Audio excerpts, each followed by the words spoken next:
So hello dues and duets, मैं हूं आशुतोष। आप देख रहे हैं चैनल। आज अपन करने वाला आईटीटी के जो मई 2026 का एग्जाम था उसका solution both discrete and MCQ. तो विदाउट अ फर्दर डू चालू करते हैं। सो बिफोर बिगिन थोड़ा सा पहले एक बार डिस्कस कर लेते हैं कि अपन कैसा ये पेपर आया था एंड कैसा इसका रिव्यू रहा लोगों का। ठीक है, तो ये जो पेपर था ना, ये आई थिंक हमेशा की तरह एक एवरेज पेपर था।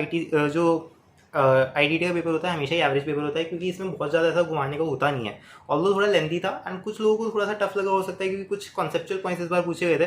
बट उतना फिर यार अपन एक्सपेक्ट कर सकते हैं, अगर अपना सीए फाइनल का अगर अपन एग्जाम दे रहे तो इतना तो आना ही चाहिए। ठीक है, पिछली बार के अगर पेपर से मैं कंपेयर करूँ थोड़ा सा आई वुड से कि थोड़ा बिट टफर था, just because of the first question जो अपना कंपल्सरी क्वेश्चन आता है। इस बार जो कंपल्सरी क्वेश्चन था वो थोड़ा सा लेंदी जरूर था। जो पिछली बार जो क्वेश्चन था वो लेंदी नहीं था उतना, तो उस वजह से इसको थोड़ा सा डिफिकल्ट अपन बोल सकते हैं कंपैरेटिवली। बट फिर भी मैनेजेबल पेपर था एंड आई थिंक काफ़ी स्टूडेंट्स का बहुत अच्छा गया होगा ये पेपर। और जैसा मैं हमेशा बोलता हूँ कि नीश टॉपिक से कई बार आईडीटी में क्वेश्चंस पुट ऑन किए जाते हैं, बट इस बार नीश टॉपिक भी ज़्यादा टारगेट नहीं किए, एक दो थ्योरी टॉपिक्स को छोड़ के। उसके अलावा जो आपका पेपर था इस बार लेंदी जरूर था, थोड़ा लेंदी फर्स्ट क्वेश्चन की वजह से था। अदरवाइज जो है नॉर्मल अपना जैसा आईडीटी का पेपर आता है वैसा ही पेपर था। So without further do upon solution चालू करते हैं। तो पहले अपन एमसीक्यू पोर्शन का सोल्यूशन करेंगे, उसके बाद अपन डिस्क्रिप्टिव पोर्शन पाएंगे एंड सभी का अपन डिटेल में सोल्यूशन करेंगे। तो एमसीक्यू पोर्शन पाते हैं। पहले अपन को एक केस सिनेरियो देखा है जिसमें बता रखा है, एक बार मैं ऊपर से बता देता हूँ आपको केस सिनेरियो क्या है। उसके बाद जो अपन एमसीक्यूज आएंगे उसके अकॉर्डिंग अपन जो इन्फॉर्मेशन उसको रीड करते रहेंगे एंड अकॉर्डिंगली अपन सॉल्व करते रहेंगे। तो फर्स्ट आपको देखा है एक पवन नाम का एक रजिस्टर्ड पर्सन है जो कि कोची में रजिस्टर्ड है, केरला में। ये डेल क्रेडिट जिनकी सर्विस प्रोवाइड करता है, एक मैसेज कैजुअल कंफर्ट लिमिटेड है उसको, और अक्टूबर की इसकी कुछ ट्रांजेक्शन की अपन को डिटेल दे रखी है। ठीक है, तो अक्टूबर की कुछ ट्रांजेक्शन की अपन को डिटेल दे रखी है। इसके बाद अपन को दे रखा है कि इसने कुछ रिवर्स किया था आईटीसी, उसकी अपन को डिटेल दे रखी है। उसके बाद यहाँ पे कुछ इसने जो अपनी रिटर्न फाइल की, एनुअल रिटर्न फाइल की, उसके रिगार्डिंग कुछ डिटेल दे रखी है। एंड इसके बाद यहाँ पे जो अपन को दे रखा है, ये इसने कुछ ट्रेनिंग सर्विसेज ली हैं उसके रिगार्डिंग डिटेल दे रखी हैं। उसके बाद इसने कुछ प्योर लेबर सर्विस दी हैं उसकी अपन को डिटेल दे रखी हैं। एंड में फिर अपन से क्वेश्चन पूछ रखे हैं। तो अपन क्वेश्चन पे आ जाते हैं पहले, फिर अपन अकॉर्डिंगली उसको अपन रीड कर लेंगे उसके रिलेवेंट पैरा को। तो पहले अपन को दे रखा है कि डेट जब तक अपन को बुक्स अकाउंट मेंटेन करनी पड़ेगी फॉर द फाइनेंशियल ईयर 2021। तो इसके रिगार्डिंग अपन को डिटेल्स इस वाले पैरा में दे रखी है। ठीक है, तो यहाँ पे क्या बोला है कि जो अपना due date of annual return थी वो 20th Feb थी। देखो जनरली अपनी 31 दिसंबर होती है, बट किसी रीजन की वजह से एक्सटेंड होगी तो 20th Feb अपन को कंसिडर करनी है ड्यू डेट। ठीक है, और जो अपनी एक यहाँ पे अपील फाइल हुई थी जो कि डिस्पोज ऑफ हुई फाइनली 31 अक्टूबर को। तो अपना कब तक अपन को बुक्स अकाउंट मेंटेन करनी पड़ती है, तो 72 months from the due date of annual return और 12 months from the disposal of the appeal, whichever is earlier तक अपन को जो है बुक्स अकाउंट मेंटेन करनी पड़ती है। तो यहाँ पे अगर आप 12 months from the date of appeal देखोगे, from the disposal of appeal देखोगे, तो यहाँ पे आएगा 31 अक्टूबर 2026। एंड अगर आप 72 months from the due date of annual return count करोगे तो आपका आएगा 20th Feb 2028। तो क्योंकि यहाँ पे लेटर जो है वो 20th Feb 2028 है, तो यही आपका जो है date for maintaining the books account हो जाएगा, तो 20th Feb 2028। इसके बाद अपन आगे आते हैं। तो ट्रेनिंग जो पवन ने अरेंज की फॉर इट्स एग्जीक्यूटिव्स, उसकी प्लेस अप्लाई क्या होगी। तो देखो इसके रिगार्डिंग इन्फॉर्मेशन अपन को यहाँ पे देखिए। वैसे तो अगर अपन इन्फॉर्मेशन रीड ना भी करें तो भी अपन अगर ट्रेनिंग का जो प्लेस ऑफ अप्लाई का प्रोविजन है, अगर ट्रेनिंग का जो परफॉर्मेंस अप्रेजल सर्विस है उनका प्लेस ऑफ अप्लाई का प्रोविजन क्या कहता है कि अगर अपन किसी भी रजिस्टर्ड पर्सन को ये सप्लाई कर रहे हैं ये सर्विसेज, तो जो लोकेशन से रेसिपिएंट है ना वो इसकी प्लेस अप्लाई होती है। और अगर अपन इसे रीड भी करें तो यहाँ पे बोला गया है कि जो पवन है उसने मार्केट ट्रेनिंग अरेंज की for its executive located in Delhi through magic market consultants, और ये ट्रेनिंग हुई थी मनाली में। तो इससे अपन कोई भी लेना देना नहीं है। जो अपनी रजिस्टर्ड पर्सन की लोकेशन है वो इसकी प्लेस अप्लाई हो जाएगी। एंड जो अपनी रजिस्टर्ड पर्सन की लोकेशन है वो थी अपनी कोच्चि, तो कोच्चि इसकी प्लेस अप्लाई हो जाने वाली है। तो कोच्चि इसकी प्लेस अप्लाई हो जाने वाली है। इसके बाद अपन को पूछा है कि जो प्योर लेबर सर्विस प्रोवाइड की इसमें एग्जिम्प्ट सप्लाई कितनी थी। तो यहाँ पे अगर अपन देखें तो यहाँ पे इसकी डिटेल दे रखी है। ठीक है, तो फर्स्ट पे एक बार मैं बाद में आता हूँ, पहले अपन सेकंड और थर्ड को डिस्कस करते हैं। तो सेकंड में क्या बोला है कि अपन ने प्योर लेबर कॉन्ट्रैक्ट की सर्विस प्रोवाइड की in relation to a single commercial unit. तो देखो ये एग्जेम्प्ट कब होती है, एग्जेम्प्ट होती है जब अपन इसे प्रोवाइड करते हैं as a part of single residential unit which is not a part of a residential complex. तो यहाँ पे अपन ने कमर्शियल यूनिट के रिलेशन में सर्विस दी है तो ये आपकी टैक्सेबल हो जाएगी। ठीक है, इसके बाद अपन आते हैं प्योर लेबर कॉन्ट्रैक्ट्स पे। प्योर लेबर कॉन्ट्रैक्ट्स अपन ने दिए फॉर रेनोवेशन वर्क। तो रेनोवेशन वर्क के लिए वैसे तो अपन देते हैं तभी अपना एग्जाम नहीं होता, बट अगर अपन पीएम आवास योजना में अगर ये देते हैं तो ये एग्जाम हो जाता है। तो यहाँ पे अपन ने पीएम आवास योजना में दिए हैं तो ये अपने लिए एग्जाम हो जाएंगे। ठीक है, इसके बाद अपन आते हैं फर्स्ट वाले ट्रांजेक्शन में। फर्स्ट वाला ट्रांजेक्शन क्या बोलता है कि अपन ने प्योर लेबर कॉन्ट्रैक्ट की सर्विस दी in relation to construction of original work pertaining to a single residential unit otherwise than as a part of commercial complex. अब देखो अपनी एग्जामिशन एंट्री क्या कहती है, एग्जामिशन एंट्री वो बोलती है कि अगर अपन इनको कंस्ट्रक्शन सर्विस प्रोवाइड करते हैं प्योर लेबर कॉन्ट्रैक्ट की pertaining to a single residential unit otherwise than as a part of residential complex वहाँ पे बोला गया है। अब यहाँ पे अपन को बोलते हैं कमर्शियल कॉम्प्लेक्स, तो क्या ये एग्जाम्प्ट होगा अपना?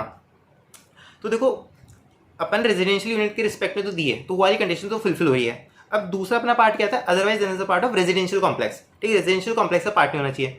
अपन को क्वेश्चन में दे रखा है कि कमर्शियल कॉम्प्लेक्स का पार्ट नहीं है, तो देखो कमर्शियल कॉम्प्लेक्स का पार्ट नहीं है तो उसका मतलब ये नहीं होता कि वो रेजिडेंशियल कॉम्प्लेक्स का पार्ट है। बस अपन को ये दे रखा है कमर्शियल कॉम्प्लेक्स का पार्ट नहीं है, तो स्टैंड अलोन हाउस भी तो हो सकता है ना। तो देखो ये एज्यूम करना तो थोड़ा सा लॉजिकल होगा कि ये रेजिडेंशियल कॉम्प्लेक्स का पार्ट होगा, तो मेरे अकॉर्डिंग तो इसमें एग्जाम्शन आपको मिल जानी चाहिए। बट आईसीआई को कोई भरोसा नहीं है कि आईसीआई बोल दे कि इसको कमर्शियल कॉम्प्लेक्स का पार्ट नहीं है, तो इसका मतलब ये है कि रेजिडेंशियल कॉम्प्लेक्स का पार्ट है, तो उस सिचुएशन में फिर आपको एग्जाम्शन नहीं मिलेगी यहाँ पे। बट मेरे अकॉर्डिंग तो लॉजिकल एग्जाम्शन ये होगी, एग्जाम्शन आपको मिल जानी चाहिए। तो अकॉर्डिंगली यहाँ पे 5 lakh rupees plus 9 lakh rupees 14 lakh rupees की आपकी एग्जाम सप्लाई आ जाने वाली है। ठीक है, एंड ये वाला एग्जाम मैंने खुद ने भी दिया था, तो मैंने खुद ने भी इस पर 14 लाख ही टिक किया, अगर आप मेरा पेंसिल वाला करेक्शन देखोगे यहाँ पे तो। ठीक है, इसके बाद अपन आते हैं कि value of taxable output supply for the month of October 2025 for which he is liable to pay GST. ठीक है, तो अक्टूबर 2025 के अपन टैक्सेबल सप्लाईज देख लेते हैं। तो अक्टूबर 2025 में क्या इसने सप्लाई किया, तो एक तो इसने इंटर स्टेट आउटवर्ड सप्लाई की इन डीसी कैपेसिटी। तो डीसी कैपेसिटी में अगर अपन कोई भी सप्लाई कर रहे हैं तो शेड्यूल 1 वाली रिलेशनशिप आ जाती है। वैसे तो यहाँ पे कंसिडरेशन भी है, तो उससे कोई फर्क भी नहीं पड़ेगा। तो डीसी कैपेसिटी में अगर अपन सप्लाई कर रहे हैं तो अपना आउटवर्ड सप्लाई हो जाएगा, टैक्सेबल सप्लाई हो जाएगा, तो 21 लाख रुपीज़ अपना टैक्सेबल सप्लाई हो जाएगा। इसके बाद अपन ने फॉर द अबव पॉइंट, जो अपन ने पॉइंट नंबर 1 है, इसके रिलेशन में इंटरेस्ट अर्न किया फ्रॉम द कस्टमर्स। ठीक है, फॉर द डिलेड पेमेंट।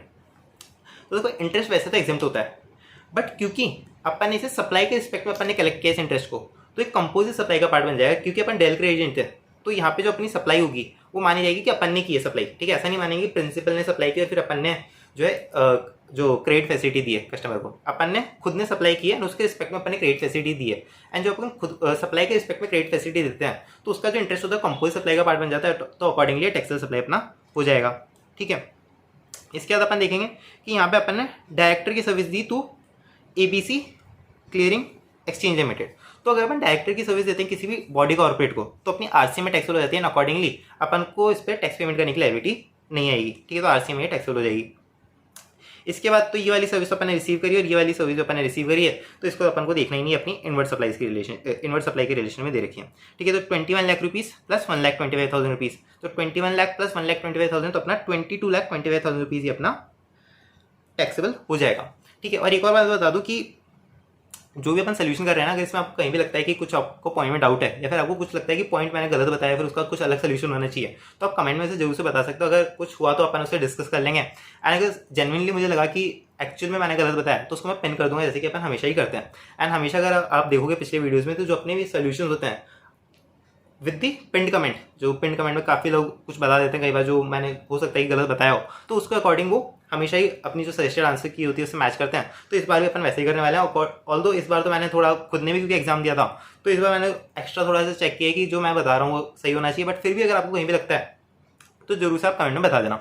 उसके अलावा एक और चीज़ कि वैसे मैं कभी कहता नहीं हूँ, बट क्योंकि हर बार जो अभी मेरे वीडियोज़ आ रहे हैं, इनको जो एग्जाम बाद के जो वीडियो आते हैं ये अराउंड 2000 से ज़्यादा लोग देखते हैं, बट फिर भी जो मेरे सब्सक्राइबर्स होते हैं हमेशा 8-10 इस टाइप के ही बढ़ते हैं हर एक वीडियो में। तो एक थोड़ी सी रिक्वेस्ट है, अगर आपको अच्छा लगता है वीडियो, अगर आपको लगता है कहीं भी मैंने हेल्प की आपकी, तो यार प्लीज़ आप सब्सक्राइब कर सकते हो, मतलब एज अ कंसिडरेशन। एंड मतलब अगर जितने वीडियो देखते हैं अगर उसमें से 3 या 4% लोग भी सब्सक्राइब देंगे तो मेरे लिए तो बहुत बड़ी बात होगी, एंड मेरे लिए बहुत एक मोटिवेशनल काम करेगा कि मैं और अच्छे वीडियोज़ आपको डिलीवर कर पाऊँ।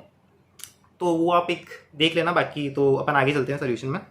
तो आगे बोला है कि एलिजिबल ग्रॉस आईटीसी अपनी कितनी होगी for the October 2025। Sorry for the disturbance जो मैंने बीच में कर दी।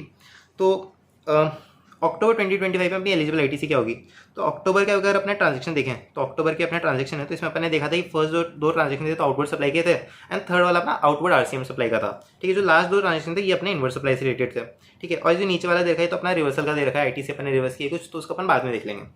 तो अपने जो इनवर्ड सप्लाईज प्रोक्योर की उसमें अपने लिए intra state supply of goods receive from messrs casual comforts limited, जो अपना प्रिंसिपल था उससे अपने सप्लाई ली बिना DCA no consideration was paid, ठीक है, कोई भी अपन ने कंसिडरेशन पे नहीं की, तो ये अपना शेड्यूल 1 में फॉलो कर जाएगा क्योंकि अपना प्रिंसिपल एजेंट का ट्रांजेक्शन है, तो अकॉर्डिंगली यहाँ पे ऑल दो कंसिडरेशन नहीं है तो भी अपने सप्लाई हो जाएगा। तो इसकी जो वैल्यू ऑफ सप्लाई है वो अकॉर्डिंग टू रूल 29 अपनी 4 लाख रुपीज़ आ जाएगी। तो 4 लाख रुपीज़ की तो ये अपनी इनवर्ट सप्लाई होगी। प्लस अपन ने फ्री ट्रेनिंग रिसीव की है from the casuals comfort private limited as per the DC agreement, तो यहाँ पे भी अपन ने फ्री ट्रेनिंग रिसीव की है। तो क्या ये शेड्यूल 1 में फॉलो करेगी? तो जो शेड्यूल 1 में अपनी फॉलो करती है ना सर्विसेज, जो अपनी ट्रांजेक्शन फॉलो करते हैं वो गुड्स वाले ट्रांजेक्शन फॉलो करते हैं, यहाँ पे कभी सर्विस वाले ट्रांजेक्शन फॉलो नहीं करते। तो यहाँ पे क्योंकि सर्विस का ट्रांजेक्शन अपने ट्रेनिंग ली है तो ये अपना शेड्यूल 1 में फॉलो नहीं करेगा। तो सिर्फ ये जो है अपना 4 लाख रुपीज़ ये अपना इनवर्ट सप्लाई हो जाएगा। 4 लाख रुपीज़ की अपनी इनवर्ट सप्लाई हो जाएगी। तो अकॉर्डिंगली 4 लाख रुपीज़ अपने यहाँ पे अपन को आईटीसी पूछा है, इन्हें अपन को टैक्स निकालना पड़ेगा। एंड यहाँ पे अगर अपन देखें तो टैक्स की रेट जो है वो 9% each under CGST AGST IGST तो 18% दे रखी है, ठीक है। तो अगर अपन इसका 18% अपन करेंगे 4 लाख रुपीज़ 72,000 रुपीज़ अपना आ जाएगा। तो अकॉर्डिंगली सी वाला जो ऑप्शन है ये अपना करेक्ट आंसर हो जाएगा। इसके बाद अपन आते हैं in respect of ITC reverse earlier the most appropriate answer would be. तो जो अपन ने आईटीसी रिवर्स की थी तो इसको एक बार अपन पढ़ लेते हैं। तो यहाँ पे क्या बोला है कि अपन ने आईजीएसटी की आईटीसी जो 20,000 रुपीज़ की थी इसको अपन ने अक्टूबर 2024 में रिवर्स किया था, ठीक है। अब क्यों रिवर्स किया था, ये इसके आईटीसी पहले अपन को बता रहे कब अपन ने ली थी, तो मार्च 2024 की सप्लाई थी, इसको अपन ने मार्च 2024 में क्लेम कर लिया था। अब रिवर्स अपन ने क्यों किया था, क्योंकि सप्लायर ने अपना 3B फर्निश नहीं किया था टिल दी सितंबर 2024।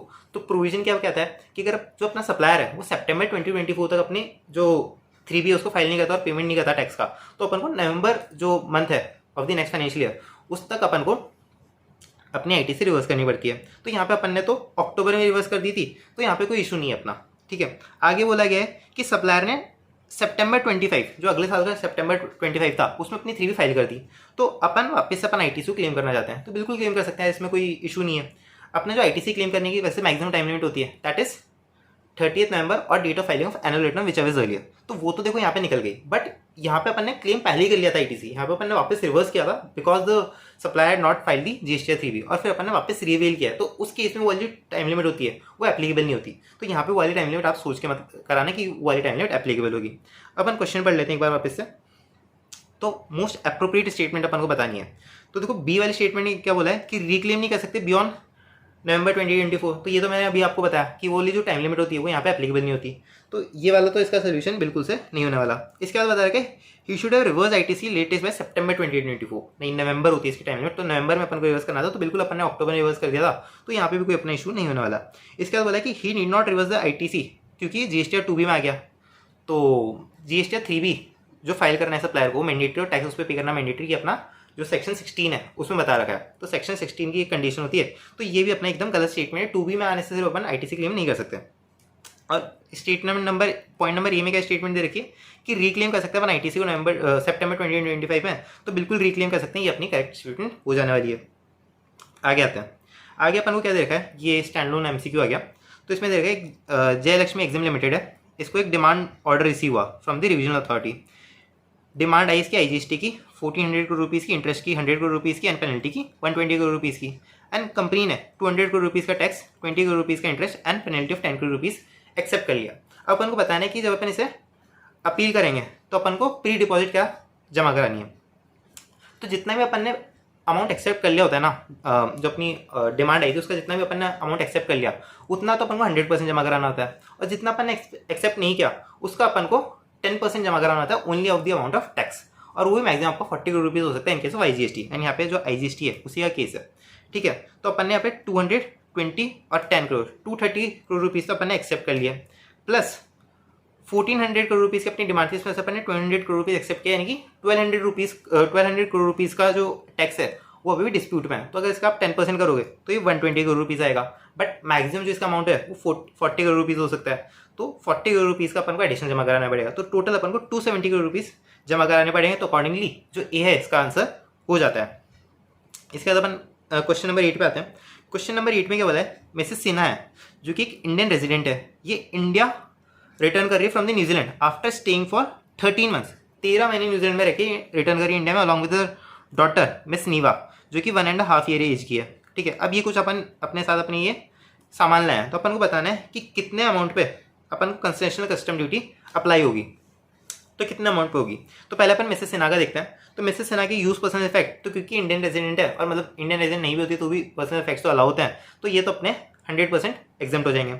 इसके बाद ज्वेलरी, तो इंडियन रेजिडेंट अगर 12 महीने से ज़्यादा फॉरेन में रह के आता है और वहाँ से फिर ज्वेलरी खरीद के आता है तो 1 लाख रुपीज़ और 40 ग्राम विच एवर लोअर की एग्जामेशन मिल जाती है। तो यहाँ पे 31 ग्राम है और 98,000 रुपीज़ है, तो दोनों ही कम है, तो इसकी वजह से एग्जामेशन मिल जाएगी। इसके अलावा लैपटॉप लाएगी 38,000 रुपीज़ का, तो 18 ईयर्स से अबव का कोई भी बंदा अगर लैपटॉप लाता है तो उसके लिए एग्जाम्प्ट होता है। अब वैसे तो यहाँ पे एज नहीं दे रखी, बट क्योंकि इसकी डॉटर है तो अपन ये यूज़ करेंगे कि 18 ईयर्स से अबव है, तो ये भी अपना एग्जाम्प्ट हो जाएगा। अदर आर्टिकल्स लाइए 40,000 रुपीज़ की, तो GFA क्योंकि ये इंडियन रेजिडेंट है तो यहाँ पे इसको 50,000 रुपीज़ का GFA मिलेगा, तो ये भी इसका एग्जाम्प्ट हो जाएगा। तो अकॉर्डिंग नील इसका अमाउंट आ जाएगा for the amount to be tax in the at the concessional customs duty. ठीक है, उसके अलावा अपन बात करते हैं मिस नीवा की। तो मिस नीवा जो है पर्सनल इफेक्ट्स लाइए 25,000 रुपीज़, तो एग्जाम्प्ट हो जाएंगे पर्सनल इफेक्ट्स। तो उसके अलावा ज्वेलरी लाइए। अब तो ज्वेलरी में क्या होता है कि जो लेडी पैसेंजर होती है उसकी ज्वेलरी में आपको 40 ग्राम रुपीज़ और 1 लाख रुपीज़ तक एग्जाम्प्ट होती है, बट जो लॉ है उसमें लेडी पैसेंजर लिखा है। ठीक है, वहाँ पे कहीं भी फीमेल पैसेंजर नहीं लिखा या फिर वहाँ पे कहीं भी गर्ल पैसेंजर नहीं लिखा। ठीक है, लेडी जो होती है उसमें आपको जो इन्फेंट है, क्योंकि इसकी एज 1.5 ईयर से 2 ईयर से जो कम का होता है उसे अपन इन्फेंट मानते हैं, तो लेडी पैसेंजर में कभी भी आपका इन्फेंट इंक्लूड नहीं होता। तो इन्फेंट जो है उसके रिस्पेक्ट में ज्वेलरी अलाउंस नहीं मिलेगा। ठीक है, तो ज्वेलरी अलाउंस यहाँ पे नहीं मिलने वाला। उसके तो ये अपना टैक्सेबल हो जाएगा। प्लस लैपटॉप, क्योंकि 18 ईयर से अब नहीं है तो इसका लैपटॉप भी टैक्सेबल हो जाएगा। प्लस अदर आर्टिकल्स, तो क्योंकि इन्फेंट है तो इसको GFA भी नहीं मिलने वाला 50,000 रुपीज़ का, तो ये भी इसके लिए टैक्सेबल हो जाएगा। तो 50,000 रुपीज़, 35,000 रुपीज़ और 25,000 रुपीज़, तो इसे अपन करेंगे तो 1,10,000 रुपीज़ आ जाएगा।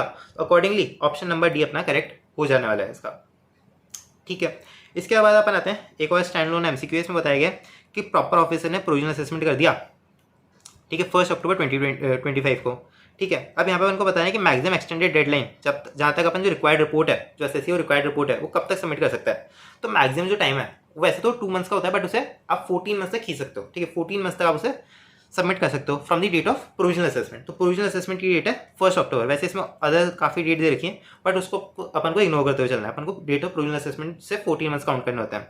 तो अगर आप डेट 1 अक्टूबर 2025 से 14 मंथ्स काउंट करोगे तो ये 1/10/2025 हुआ, तो 10, 11, 12।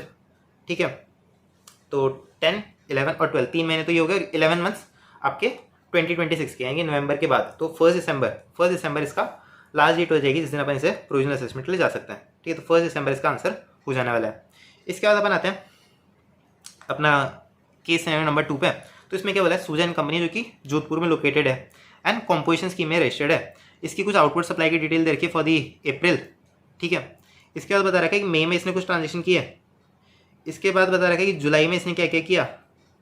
ठीक है, इसके बाद बता रखा है कि जो एग्रीगेट टर्नओवर है वो 150 लाख रुपये से क्रॉस हो गया 25 अगस्त को। 25 अगस्त को इसका जो टर्नओवर है वो 150 लाख रुपये से एक्सीड हो गया एंड फर्म रेगुलर स्कीम में टैक्स पे करना चालू कर दिया। ठीक है, कोई दिक्कत नहीं है। एंड जो उस दिन इसके पास स्टॉक था इनपुट का वो बता रखा है। उसके अलावा इसने कुछ सप्लाई की अक्टूबर में, तो वो आपको बता रखी है। ठीक है, एंड ये बता रखा है एक पार्टनर इसका 30 सितंबर को रिटायर हो गया, उसके रिगार्डिंग डिटेल दे रखी है। ठीक है, और जहाँ पे भी टैक्स आपको नहीं बता रखा वहाँ पे 9% आपकी टैक्स रेट लगने वाली है। ठीक है, 9% each under CGST and SGST। अब अपने क्वेश्चन आ जाते हैं। तो क्वेश्चन में पूछा पहले था एलिजिबल ITC क्या होगा जब वो स्विच ओवर कर रहा है टू द रेगुलर स्कीम।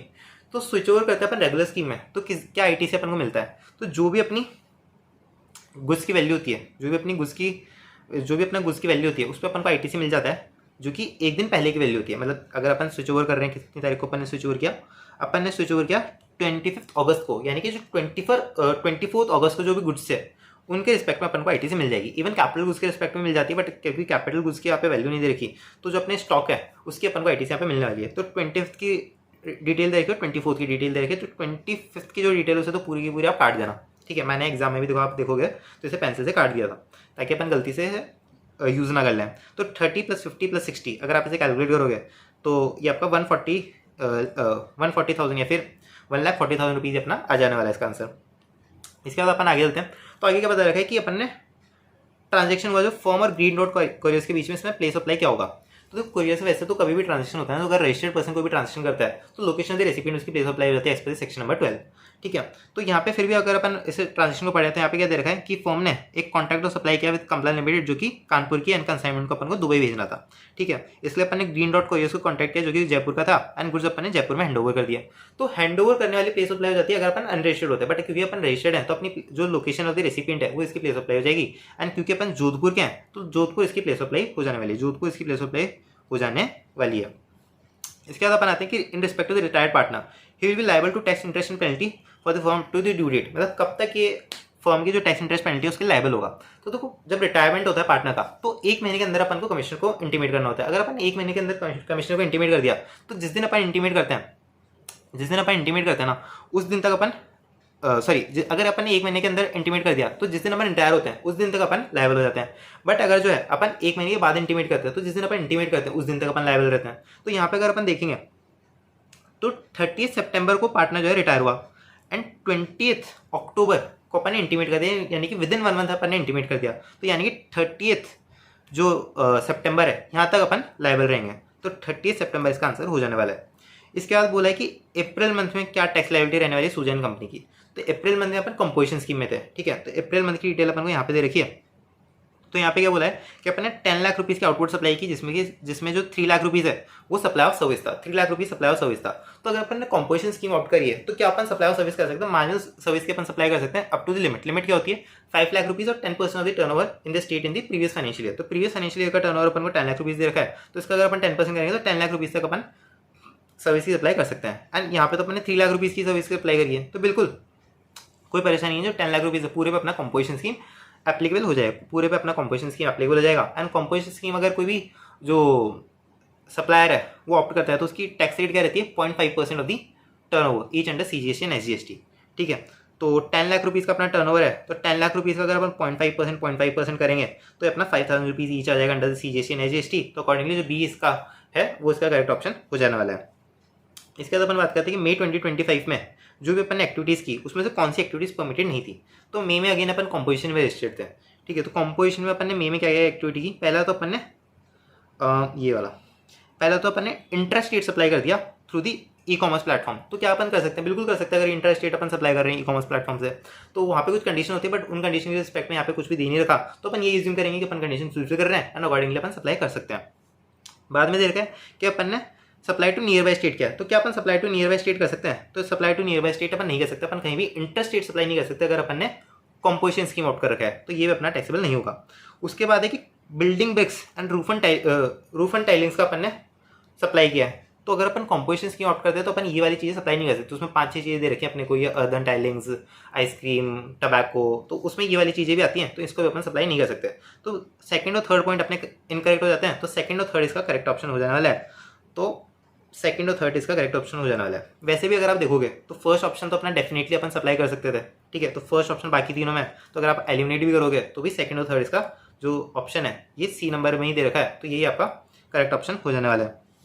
इसके बाद अपन 15th MCQ पे आ जाते हैं। तो 15th MCQ में क्या बोला है कि firm will be liable to pay tax each under CGST and SGST under reverse charge mechanism for the month of July 2025। तो जुलाई 2025 की डिटेल्स अपन को यहाँ पे दे रखी है। ठीक है, जुलाई 2025 में अपन ने 2 ट्रांजेक्शन किए हैं। एक तो अपन ने कमर्शियल प्रीमाइसेस को रेंट पे लिया है from unregistered person for 50,000 rupees. तो देखो अगर अपन कमर्शियल प्रीमाइसेस कभी भी रेंट पे लेते हैं फ्रॉम एन अनरजिस्टर्ड पर्सन तो अपना RC में टैक्सेबल हो जाता है। बट यहाँ पे थोड़ी सी अमेंडमेंट आई थी पिछले साल ही कि अगर कंपोजिशन स्कीम वाला इसे रेंट पे ले रहा है even from N unregistered person तो वहाँ पे RC में आपका एप्लीकेबल नहीं होने वाला, वहाँ पे आपका RC में एप्लीकेबल नहीं होने वाला। तो अकॉर्डिंगली ये अपना RC में टैक्सेबल नहीं होगा। ठीक है, इस पर कोई टैक्स ही नहीं आएगा क्योंकि ये FC में टैक्सेबल होगा एंड FC में क्योंकि सामने वाला रजिस्टर्ड ही नहीं है तो कुछ भी टैक्सेस पे लगने नहीं वाला। तो ऑल्दो एग्जाम नहीं है बट एक तरीके से एग्जाम हो जाता है। ठीक है, ये आपका कोई सप्लाई नहीं होने वाला। उसके बाद अपन आते हैं कि अपन ने सिक्योरिटी सर्विस अवेल की और जो सर्विस प्रोवाइडर था वो अनरजिस्टर्ड था। तो अगेन अगर अपन सिक्योरिटी सर्विस अवेल कर रहे हैं तो ये अपना RC में टैक्सेबल हो जाता है यहाँ पे। बट क्योंकि अपन कंपोजिशन सप्लायर है तो कंपोजिशन सप्लायर का यहाँ पे भी एक्सेप्शन दे रखा है। कंपोजिशन सप्लायर RC में सिर्फ 2 केसेस में एग्जाम्प्ट होता है और दोनों ही केसेस यहाँ पे अपन को दे दिए, तो ये दोनों ही आपके RC में टैक्सेबल नहीं होने वाले हैं। तो अकॉर्डिंगली यहाँ पे आपका नील जो आंसर है वो आ जाने वाला है। नील आंसर इसका करेक्ट होने वाला है। आई होप यहाँ तक आपका सही गया होगा। ठीक है, MCQ काफ़ी इजी थे इस बार, मतलब एवरेज से, मतलब अगर कोई ढंग से पढ़ के गया तो मुझे नहीं लगता किसी को प्रॉब्लम आई होगी MCQs में। इसके बाद अपन आते हैं फर्स्ट क्वेश्चन। फर्स्ट क्वेश्चन थोड़ा सा लेंदी था एंड थोड़ा सा मतलब अलग टाइप का फर्स्ट क्वेश्चन था, क्योंकि इन्होंने स्पेसिफिकली जो अपना रूल 32 है एक तो उसको टारगेट किया था, एंड एक जो कार से रिलेटेड 2-3 सर्कुलर आए हुए थे रिसेंटली, वो वाले सर्कुलर इन्होंने टारगेट किए थे। तो अच्छा क्वेश्चन था वैसे देखा जाए तो, एंड लेंथी काफ़ी था। अगर मैं खुद का बताऊं तो मेरे पास लास्ट क्वेश्चन करने के लिए 45 मिनट्स थे, ठीक है। फिर भी एंड में मैंने इसको रश में कंप्लीट किया था, ऑल्दो मेरा हो गया था कंप्लीट, बट एंड में मुझे रश में कंप्लीट करना पड़ा था। इससे आप अंदाजा लगा सकते हो कितना बड़ा एक क्वेश्चन था, ठीक है, एग्जाम टाइम में स्पेशली, ठीक है। तो इसको अपन पढ़ते हैं। तो क्या दे रखा है, एंड अगेन बता रहा हूँ, अगर आपको कहीं भी लगता है कि मैं कुछ भी बता रहा हूँ वो गलत है तो आप जरूर से कमेंट में उसको बता देना। सो अगर मुझे लगा तो मैं उसको पिन कर दूंगा, ठीक है। एंड अगर नहीं भी हुआ तो उसे अपन डिस्कस कर लेंगे एक बार के लिए। तो इसको अपन पढ़ते हैं। जावेरी ऑटोमोबाइल्स प्राइवेट लिमिटेड, जैसे फर्दर यहाँ पे ZAPL क्वेश्चन में रेफर किया गया है, ठीक है। ये एक registered person in the state of Gujarat, and इसके बाद ऑथराइज डीलरशिप ऑफ वीटेजेड मोटर्स लिमिटेड, जो कि ग्वालियर मध्य प्रदेश में रजिस्टर्ड है एज ओरिजिनल इक्विपमेंट मैन्युफैक्चरर। तो यहाँ पे क्या बोला गया कि अपन एक बेसिकली कार डीलर है, एंड जैसे मारुति टोयोटा होती है ना, ऐसे वीटीजेड मोटर्स कंपनी करके एक ओरिजिनल इक्विपमेंट मैन्युफैक्चरर जो कि अपन को कार सप्लाई करती है, वो मैन्युफैक्चर करती है एंड अपन उसे बेचते हैं, ठीक है। तो इस टाइप का अपना स्ट्रक्चर है। अब आगे क्या दे रहा है कि अपन सेकेंड हैंड जो कार्स हैं उसकी अपन डीलिंग करते हैं, ठीक है। आगे अपन कुछ आउटवर्ड सप्लाई के ट्रांजेक्शन दे रखे हैं, उसके बाद अपन को कुछ इनवर्ड सप्लाईज के ट्रांजेक्शन दे रखे हैं, एंड उसके बाद अपन को कुछ एडिशनल इन्फॉर्मेशन दे रखी है। तो जैसा मैंने आपको हमेशा बोलता हूँ कि इस टाइप के क्वेश्चन में हमेशा अपन को पहले एडिशनल इन्फॉर्मेशन रीड करनी चाहिए, तो पहले से अपन उसको एक बार रीड कर लेते हैं, ठीक है। मार्क भी कर लेंगे अपन कि वो अपने आउटपुट में काम आने वाली, इनपुट में काम आने वाली है, फिर RCM वाली है, ठीक है। तो अपन मार्क भी कर लेंगे।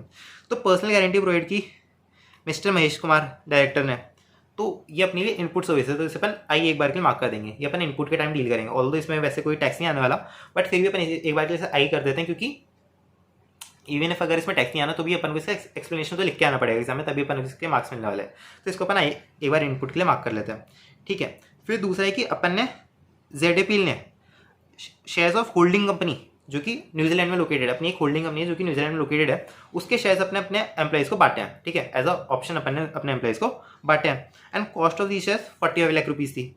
तो जब अपन बांटते हैं एम्प्लॉइज को शेयर, तो ये अपने आउटवर्ड सप्लाई नहीं होगा, क्योंकि अपना एम्प्लॉयर एम्प्लॉयर रिलेशनशिप आ जाएगा, शेड्यूल 3 में वो चल जाएगा, एंड शेड्यूल 3 में अगर वो चल जाता है तो अकॉर्डिंगली अपना सप्लाई नहीं होता, ठीक है। तो ये आउटवर्ड सप्लाई तो नहीं होने वाला। फिर भी आप इसे आउटवर्ड सप्लाई में दिखा के मतलब ऐसे एग्जाम करके दिखा सकते हो, बट मतलब इसकी वैल्यू कुछ नहीं आने वाली, ठीक है।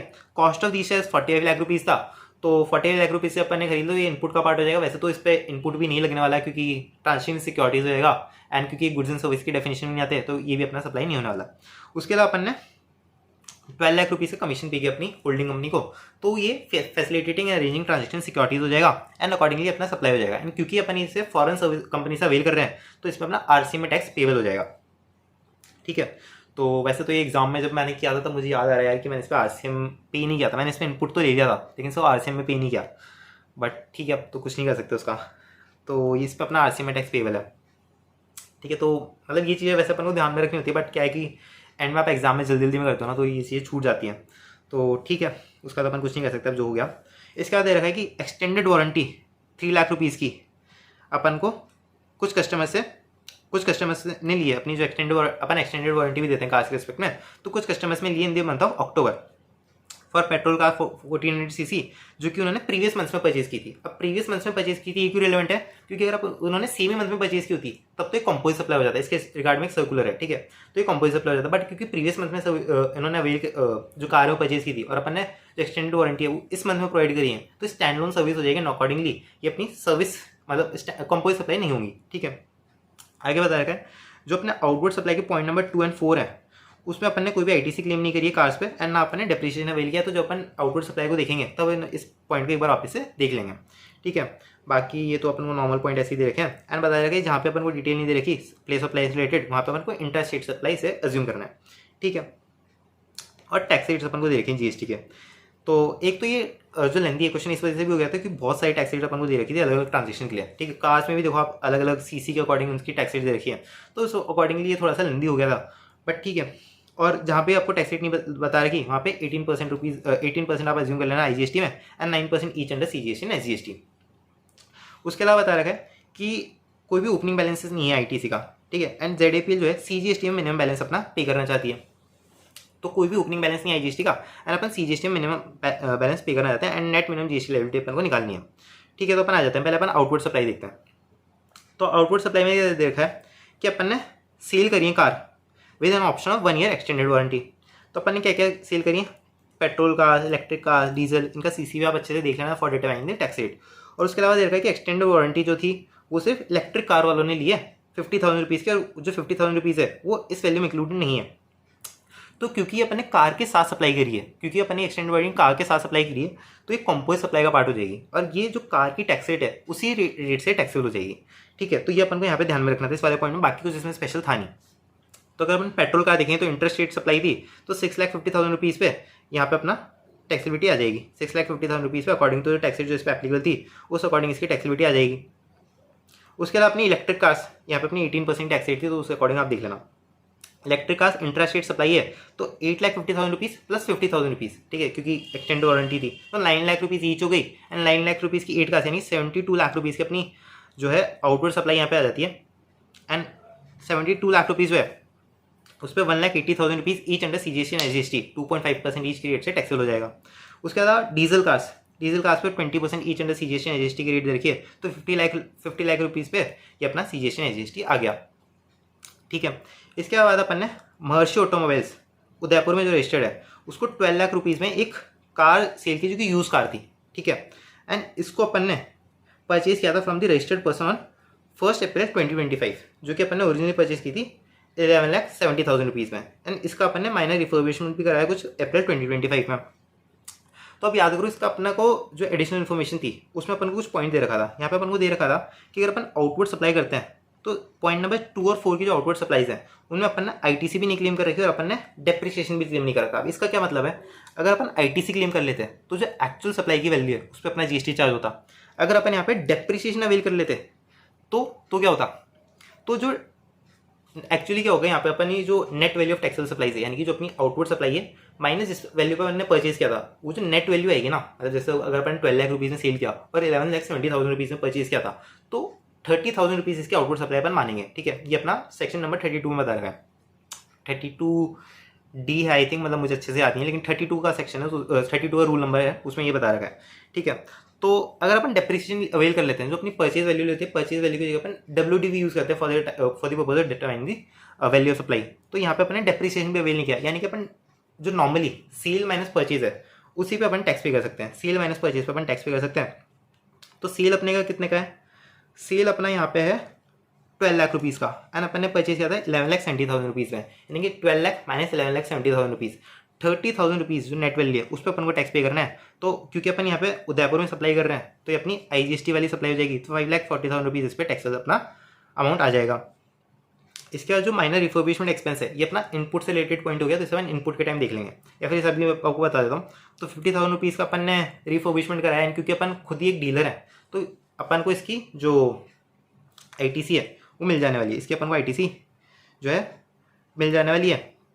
तो 50,000 रुपीज़ इसकी अपन को ITC मिल जाने वाली है यहाँ पे। ठीक है, 50,000 रुपीज़ की 4,05,000 rupees each under CGST and SGST, क्योंकि यहाँ पे प्लेस ऑफ प्ले बता नहीं रखा तो अपन इसे C और S अज्यूम कर लेंगे इसका, जैसे कि अपन को एडिशनल पॉइंट में बता रखा था। इसके बाद अपन आते हैं आगे ट्रांजेक्शन में।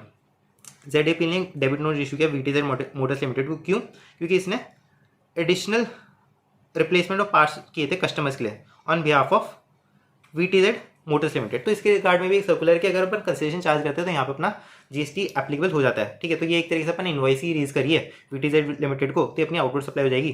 तो 2,20,000 रुपीज़ में 18% की रेट से जो है GST अपना एप्लीकेबल हो जाएगा।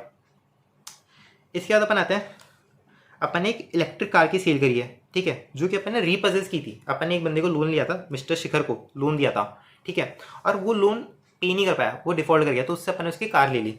एंड क्योंकि वो अनरजिस्टर्ड था तो इसमें रूल नंबर 32 का एक स्पेसिफिक केस आता है जहाँ पे अनरजिस्टर्ड पर्सन अगर अपन को कुछ भी सप्लाई कर रहा है, अगर अनरजिस्टर्ड पर्सन अपन को अनरजिस्टर्ड पर्सन जो है अपन से लोन लेता है वो डिफॉल्ट कर देता है एंड उससे अपन कुछ भी रिपजेस करते हैं आइटम, ठीक है, तो जो अपन आइटम रिपजेस कर रहे हैं ना उसकी वैल्यू अपन को 5% पर क्वार्टर और पार्ट ऑफ क्वार्टर रिड्यूस करके लेनी होती है, ठीक है, जो उसकी परचेज प्राइस है for the purpose of applying rule number 32। ठीक है, तो यहाँ अपनी परचेज प्राइस क्या थी 7 लाख रुपीज़ एंड अपन ने रिपजेस कब किया था 1 जनवरी 2024 को। तो यहाँ पे अपन ने रिपजेस किया 1 जनवरी 2024 को, यानी कि 1 जनवरी 2024 से अपन अक्टूबर 2025 के क्वार्टर गिनेंगे तो यहाँ पे अपने 8 क्वार्टर्स हो जाएंगे। 8 क्वार्टर्स इंटू 5% यानी कि अपन 40% जो परचेज प्राइस है उसमें से रिड्यूस करना है। तो 7 लाख रुपीज़ का अपना परचेज प्राइस था, इसमें से अगर अपन 40% रिड्यूस कर देंगे तो अपना 4,20,000 रुपीज़ आ जाएगा। तो 5 लाख रुपीज़ अपने सप्लाई किया, यानी 5 लाख माइनस 4,20,000 रुपीज़, 80,000 रुपीज़ की अपनी net value of output taxable supply हो जाने वाली है। ठीक है, तो 8 लाख रुपीज़ पे अकॉर्डिंगली अपना टैक्स आ जाएगा, क्योंकि इलेक्ट्रिक कार्स थी तो इस पर 2.5% each under CGST and SGST अपना टैक्स आ जाने वाला है। इसके बाद अपन को क्या देखा है कि अपन ने रिप्लेस किए goods and services to the customer without any consideration under warranty on behalf of the VTZ motors limited. ठीक है, तो अपन ने कुछ गुड्स एंड कुछ पार्ट्स अपने कस्टमर से रिप्लेस किया है ना, अपन ने कोई भी कंसिडरेशन उसमें ले लिया नहीं है। तो इसका भी एक मैंने जैसा आपको बताया था कि एक सर्कुलर आ रखा है, तो इसमें अगर अपन कोई भी कंसिडरेशन चार्ज नहीं करते हैं तो अपनी सप्लाई नहीं होती है, एंड क्योंकि ये सप्लाई नहीं है तो अकॉर्डिंगली इस पर कोई भी टैक्स आपका चार्जेबल नहीं होगा, तो अकॉर्डिंगली यहाँ पे नील आपका टैक्स चार्जेबल आने वाला है। ठीक है, इसके अलावा एक मिनट, हाँ, तो इसके अलावा क्या है, इसके अलावा है कि ZAPL ने रिप्लेस की गुड्स, ये तो अपन ने कर लिया। इसके बाद VTZ मोटर्स लिमिटेड जो है उसने क्रेडिट नोट इशू करा है of 2,50,000 rupees in respect of goods and services so replaced. ठीक है, तो अपन को क्रेडिट नोट रिसीव हुआ है, तो अगर अपन को कभी भी क्रेडिट नोट रिसीव होता है ना, एंड क्योंकि यहाँ पे दे रखा है कि अपना टैक्सेबल क्रेडिट नोट है, ये अपना टैक्सेबल क्रेडिट नोट है, तो कोई भी अपन को टैक्सेबल क्रेडिट नोट अगर रिसीव होता है ना, तो वहाँ पे अगर अपन को कोई भी टैक्सेबल क्रेडिट नोट रिसीव होता है तो वहाँ पे अपने को अपनी ITC रिड्यूस करनी होती है, क्योंकि पहले अपन ने उस पर ITC ले ली होगी, एंड जब अपन को क्रेडिट नोट इशू हो रहा है तो अपन को उस पर ITC अपने को रिवर्स करनी होती है। तो यहाँ पे अकॉर्डिंगली मैंने ITC को रिवर्स करके दिखा दिया। ठीक है, तो इस तरीके से इसका ट्रीटमेंट होने वाला है। तो आउटवर्ड सप्लाई के जो अपन को यहाँ पे दे रखे हैं, ये तो अपने सारे पॉइंट हो गए। इसके अलावा अपन कुछ एडिशनल पॉइंट्स में कुछ आउटवर्ड सप्लाई के पॉइंट दे रखे, तो उनको एक बार अपन देख लेते हैं। तो एक तो आपको ये दे रखा था कि एक्सटेंडेड वारंटी अपन ने स्टैंड लोन वाली दी थी 3 लाख रुपीज़ की। तो जो 3 लाख रुपीज़ की अपन एक्सटेंडेड वारंटी दी है, ये स्टैंड लोन वारंटी है, जैसे कि मैंने आपको पहले बताया, क्योंकि अपन ने at the time of supply नहीं दी, at the time of supply of cars नहीं दी। तो ये अपनी स्टैंड लोन वारंटी है, अकॉर्डिंगली जो वारंटी की टैक्स रेट है उससे ये टैक्सेबल हो जाएगी, यानी कि 18% की रेट से ये टैक्सेबल हो जाने वाली है। ठीक है, एंड क्योंकि यहाँ पे कोई डिटेल नहीं दे रही तो ये आपकी CGST SGST में टैक्सेबल हो जाएगी at the rate of 9% each. ठीक है, तो यहाँ पे मैंने CGST SGST में टैक्सेबल कर दी। और एक जो अपन ने शेयर दिए थे एम्प्लॉय को, जैसा कि मैंने बताया था, क्योंकि ये एम्प्लॉयर रिलेशन हो जाएगी, शेड्यूल नंबर 3 में आ जाएगी, तो अकॉर्डिंगली यहाँ पे कोई भी टैक्स आपका चार्जेबल नहीं होने वाला, तो यहाँ पे आपको कोई भी टैक्स चार्ज नहीं होगा। सो 13,09,000 रुपीज़, 13,09,000 रुपीज़, 12,50,000 रुपीज़ अपनी आउटपुट GST की वैल्यू हो जाने वाली है। अगर इसमें कहीं भी आपको कोई डाउट लगता है, कहीं भी आपको लगता है कि कुछ गलत है, तो आप जरूर से कमेंट सेक्शन में इसको बता सकते हो। इसके बाद अपन आता है इनपुट पे। ठीक है, तो इनपुट में एक तो रिफर्बिशमेंट एक्सपेंस अपन ने पहले ही देख लिया था, बाकी अपन यहाँ पे देते हैं डिटेल क्या दे रखी है। तो एक तो डिटेल दे रखी है अपने कार्स लिए VTZ मोटर्स प्राइवेट लिमिटेड से। ठीक है, 10 लाख रुपीज़ ईच की 50 लाख रुपीज़ में, यानी कि अपन ने 5 कार्स परचेज करी है, जिसमें से 2 कार्स जो हैं वो अपन exclusive for the transportation of staff use करते हैं, और रिमेनिंग कार्स को अपन ट्रायल रन के लिए यूज़ कर रहे हैं। तो जो कार्स अपन स्टाफ के लिए यूटिलाइज कर रहे हैं उस पर अपन को ITC नहीं मिलने वाली, उस पर अपन को ITC नहीं मिलने वाली, क्योंकि जो कार्स हैं वो 13 पैसेंजर से लेस वाली हैं। अगर अपन यहाँ पे देखेंगे तो आई थिंक यहाँ पे लिखा हुआ था 13 नॉट मोर देन 13 पर्सन्स वाली कार है, तो यहाँ पे अपन को कोई भी ITC उन पर नहीं मिलने वाली। बट जो अपन ने एज डेमो कार यूज़ करी है, जो for the trial run and demo car upon use करी है, उन पर अपन को जरूर से ITC मिल जाएगी। तो 2 कार्स के ऊपर ITC मिलने वाली है, यानी कि 20 लाख रुपीज़ पे अपन को ITC नहीं मिलेगी, बट 30 लाख रुपीज़ की जो कार है उन पर अपन को ITC मिल जाएगी। एंड यहाँ पे अपन CC देख के इसका टैक्स रेट निकाल लेंगे, एंड अकॉर्डिंगली यहाँ पे अपनी ITC आ जाएगी, क्योंकि अपन ने VTZ मोटर से ली है तो यहाँ पे IGST आएगी। ठीक है, आगे अपन आते हैं कि अपन ने 5 इलेक्ट्रिक कार्स VTZ लिमिटेड ने अपन को सप्लाई की ऑन एक्सवर्क बेसिस। ठीक है, एक्सवर्क बेसिस का क्या मतलब है कि जैसी फैक्ट्री गेट से निकलती है कार, वैसी अपने लिए अपने रिसिप्ट मानी जाती है। अगर अपने ट्रांसपोर्टर को दे दिया और अपन को दे दी तो अपनी रिसीट मान ली जाती है। तो इसके रिगार्डिंग सर्कुलर भी था, तो उस अकॉर्डिंग ये सॉल्व होने वाला है। तो जिसको अपन ने बिल एंड हैंड ओवर कर दिया था to the ZAPL limited on the factory gate on 29 October 2025, लेकिन जो कार है वो अपने प्रीमाइसिस में 2 नवंबर 2025 को ही रीच करी है। तो जो कार वैसे नॉर्मली देखा जाए तो जिस दिन अपने प्रीमाइसिस में रीच करते हैं वो अपनी date of receipt of goods and service माना जाता है, बट क्योंकि यहाँ पे एक्सवर्क बेसिस पे अपने को सप्लाई करी गई थी, तो जिस दिन अपने ट्रांसपोर्टर को दे दी गई उसी दिन अपने लिए रिसीट मान ली जाएगी। तो 29 अक्टूबर को दे दी गई थी, तो अक्टूबर में अपनी रिसीट आ जाएगी, अक्टूबर में अपन इसका ITC क्लेम कर सकते हैं। तो अकॉर्डिंगली जो 60 लाख रुपीज़ है उस पर अपन ITC क्लेम कर सकते हैं IGST में अक्टूबर में। ठीक है, तो ये थोड़ा एक ठीक पॉइंट है, मतलब काफ़ी लोग हो सकता है इसमें गलत कर रहे हैं अगर उन्होंने सेक्शन जो सर्कुलर है उसको अच्छे से नहीं पढ़ा हो। इसके अलावा इनपुट के पॉइंट अपन को एडिशनल इन्फॉर्मेशन में दे रखे थे। एक तो ये पर्सनल गारंटी वाला पॉइंट दे रखा था। तो पर्सनल गारंटी में देखो क्या होता है, एक सेकेंड,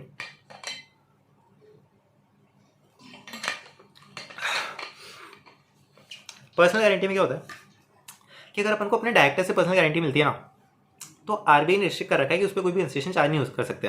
तो अकॉर्डिंगली इसकी ओपन मार्केट वैल्यू नील हो जाएगी, एंड क्योंकि अपन रिलेटेड पर्सन से वैसे तो सर्विस ले लेते हैं तो वैसे तो शेड्यूल 1 में टैक्सेबल हो जाती है। बट क्योंकि ओपन मार्केट वैल्यू इसकी नील हो गई तो एज पर द रूल 28 इसकी टैक्सेबल वैल्यू नील हो जाएगी, एंड क्योंकि नील है तो इस पर कोई भी टैक्स आने नहीं वाला। सो अकॉर्डिंगली यहाँ पे आपको कोई भी इनपुट नहीं मिलने वाली। ठीक है, इसके बाद अपन ने एक कमीशन का पेमेंट किया था, टू आर होल्डिंग कंपनी जो कि फॉरेन में लोकेटेड है। तो यहाँ पे इनपुट अपन को मिल जाएगी कमीशन पे, एंड इस पर अपन ने आरसी में टैक्स पे किया होगा तो आईजीएसटी में इसकी इनपुट अपन को मिल जाएगी 2,16,000 रुपीज़। सो अकॉर्डिंगली इसका अपना इनपुट इतना बैठ जाएगा। ठीक है, एंड इसमें से अपन जो क्रेडिट नोट अपन ने रिवर्स किया था इसको भी अपन रिवर्स कर देंगे, तो ये अपनी इनपुट की वैल्यू आ गई है। ठीक है, अब अपन निकालेंगे नेट टैक्सेबल वैल्यू। तो नेट टैक्सेबल वैल्यू अपनी कितनी होगी, तो आउटपुट टैक्स अपन ने निकाल लिया था। ठीक है, ये अपनी आईटीसी होगी। अब आईटीसी में पहले अपन आईजीएसटी का आईटीसी माइनस करते हैं, तो आईजीएसटी के अपन ने पूरी आईटीसी माइनस कर दी। अब क्वेश्चन में दे रखा था कि अपन ने सीजीएसटी का मिनिमम पेमेंट करना है, तो बाकी बची हुई जितनी भी आईटीसी है वो अपन सीजीएसटी में से माइनस कर देते हैं आईजीएसटी की। ठीक है, तो ये अपनी आईजीएसटी की आईटीसी फुली एग्जॉस्ट हो गई, इसलिए अपन सीजीएसटी और एसजीएसटी की आईटीसी थोड़ी सी थी तो अपन माइनस कर देते हैं। तो उसके बाद एक आरसीएम का जो मैंने आपको पॉइंट बताया था जो मुझसे एग्जाम में लिखना भूल गया था मैं, तो ये वाला पॉइंट मेरा यहाँ पे गलत हो गया था। सो ठीक है, अब जो भी है तो 2,60,000 रुपीज़ इसका आउटपुट, 2,60,000 रुपीज़ इसको अपन को आरसीएम में कैश में पे करना मैंडेटरी हो जाएगा। तो ये अपना नेट वैल्यू ऑफ कैश आ जाएगा जो कि अपन को पे करना पड़ेगा in respect of the transactions entered for the month of October by the ZAPL। ठीक है, तो ये इसका आंसर हो जाने वाला है। ठीक है, अब बनाते हैं आगे क्वेश्चन पे। आगे क्वेश्चन से डिफिकल्ट नहीं है, मतलब नॉर्मल क्वेश्चन है। कुछ एक क्वेश्चन में थोड़े से पॉइंट टिपिकल दे रखे हैं, बाकी तो नॉर्मल क्वेश्चन आपके हैं। तो क्वेश्चन नंबर 2 पे आते हैं। क्वेश्चन नंबर 2 अपना क्या दे रखा है, क्वेश्चन नंबर 2 अगेन आपको ग्रॉस टैक्स लायबिलिटी अपन को निकाल रही है, कुछ अपन को ट्रांजेक्शन दे रखे हैं for the fund tools limited जो कि स्टेट ऑफ पंजाब में रजिस्टर्ड है for the month of October 2025। ठीक है, तो क्या क्या ट्रांजेक्शन दे रखे अपन देख लेते हैं। पहले अपन एडिशनल इन्फॉर्मेशन देख लेते हैं। तो एक तो एक्सक्लूसिव टैक्स वाले अमाउंट है सारे, उसके अलावा रेट ऑफ टैक्स अपन को बता रखी है, एंड जहाँ पे भी अपन को प्लेस अप्लाई डिटेल नहीं दे रखी है वहाँ पे अपनी इंटरेस्ट रेट सप्लाई होने वाली है।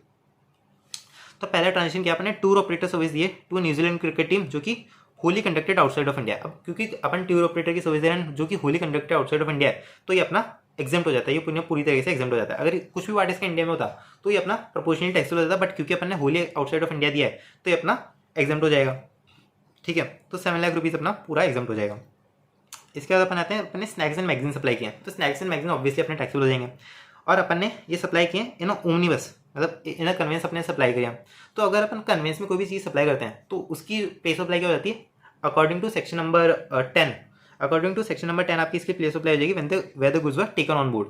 एंड अपन ने गुड्स टेकन ऑन बोर्ड कहाँ किए, पानीपत में। एंड अपन कहाँ के, अपन है पंजाब के, तो पंजाब और हरियाणा, तो ये आपकी इंटर स्टेट सप्लाई हो जाएगी। तो अकॉर्डिंगली यहाँ पे आपका आईजीएसटी जो है चार्ज हो जाएगा।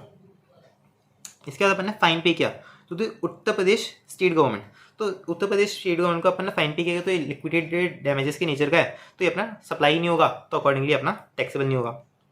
उसके बाद अपन ने inter state transportation service the through omnibus जो कि अपने ई कॉमर्स ऑपरेटर के थ्रू थी। तो अगर आप इस समय 9(5) ऑफ द CGST एक्ट के अकॉर्डिंग देखें तो इसमें अपना जो ई कॉमर्स ऑपरेटर है उसके ऊपर टैक्स पेमेंट करने की लायबिलिटी आ जाती है।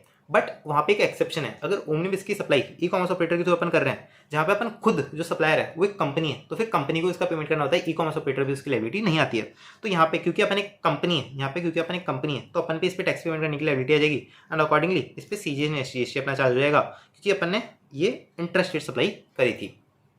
ठीक है, इसके बाद अपन ने स्पॉन्सर के एक summer tour fair to an NGO during the month. ठीक है, तो अगर अपन NGO को कोई भी स्पॉन्सर कर रहे हैं टूर फेयर, ठीक है, तो आरसी में टैक्स हो जाएगा। एंड आरसी में कौन बंदा टैक्स पे करेगा, जो कि या तो आपका कंपनी है या फिर बॉडी कॉर्पोरेट है या फिर आपका पार्टनरशिप फर्म है। तो क्योंकि अपन एक कंपनी है तो अपन को इस पर टैक्स पे करना पड़ेगा आरसीएम में, तो यहाँ पे अपन को आरसीएम में टैक्स पे करना पड़ेगा इसका। अकॉर्डिंगली अपनी टैक्स लायबिलिटी आ जाएगी फॉर द मंथ ऑफ अक्टूबर। ठीक है, इसके बाद अपन आते हैं 2B पे। 2B एक अच्छा क्वेश्चन है, इसमें मतलब मुझे भी काफ़ी सोचना पड़ा था जब मैंने इसे करा था, एंड अभी भी मैं इसे वीडियो बना रहा था तब भी मैंने इसको 1-2 बार सोचा था, तब जाके इसमें मुझे इसका करेक्ट सोल्यूशन मिल पाया। ठीक है, फिर भी अगर आपको कहीं लगता है तो इसमें कुछ हो सकता है अलग, तो आप बता सकते हो। ये तो पारिक इंडस्ट्रीज़ है अहमदाबाद की,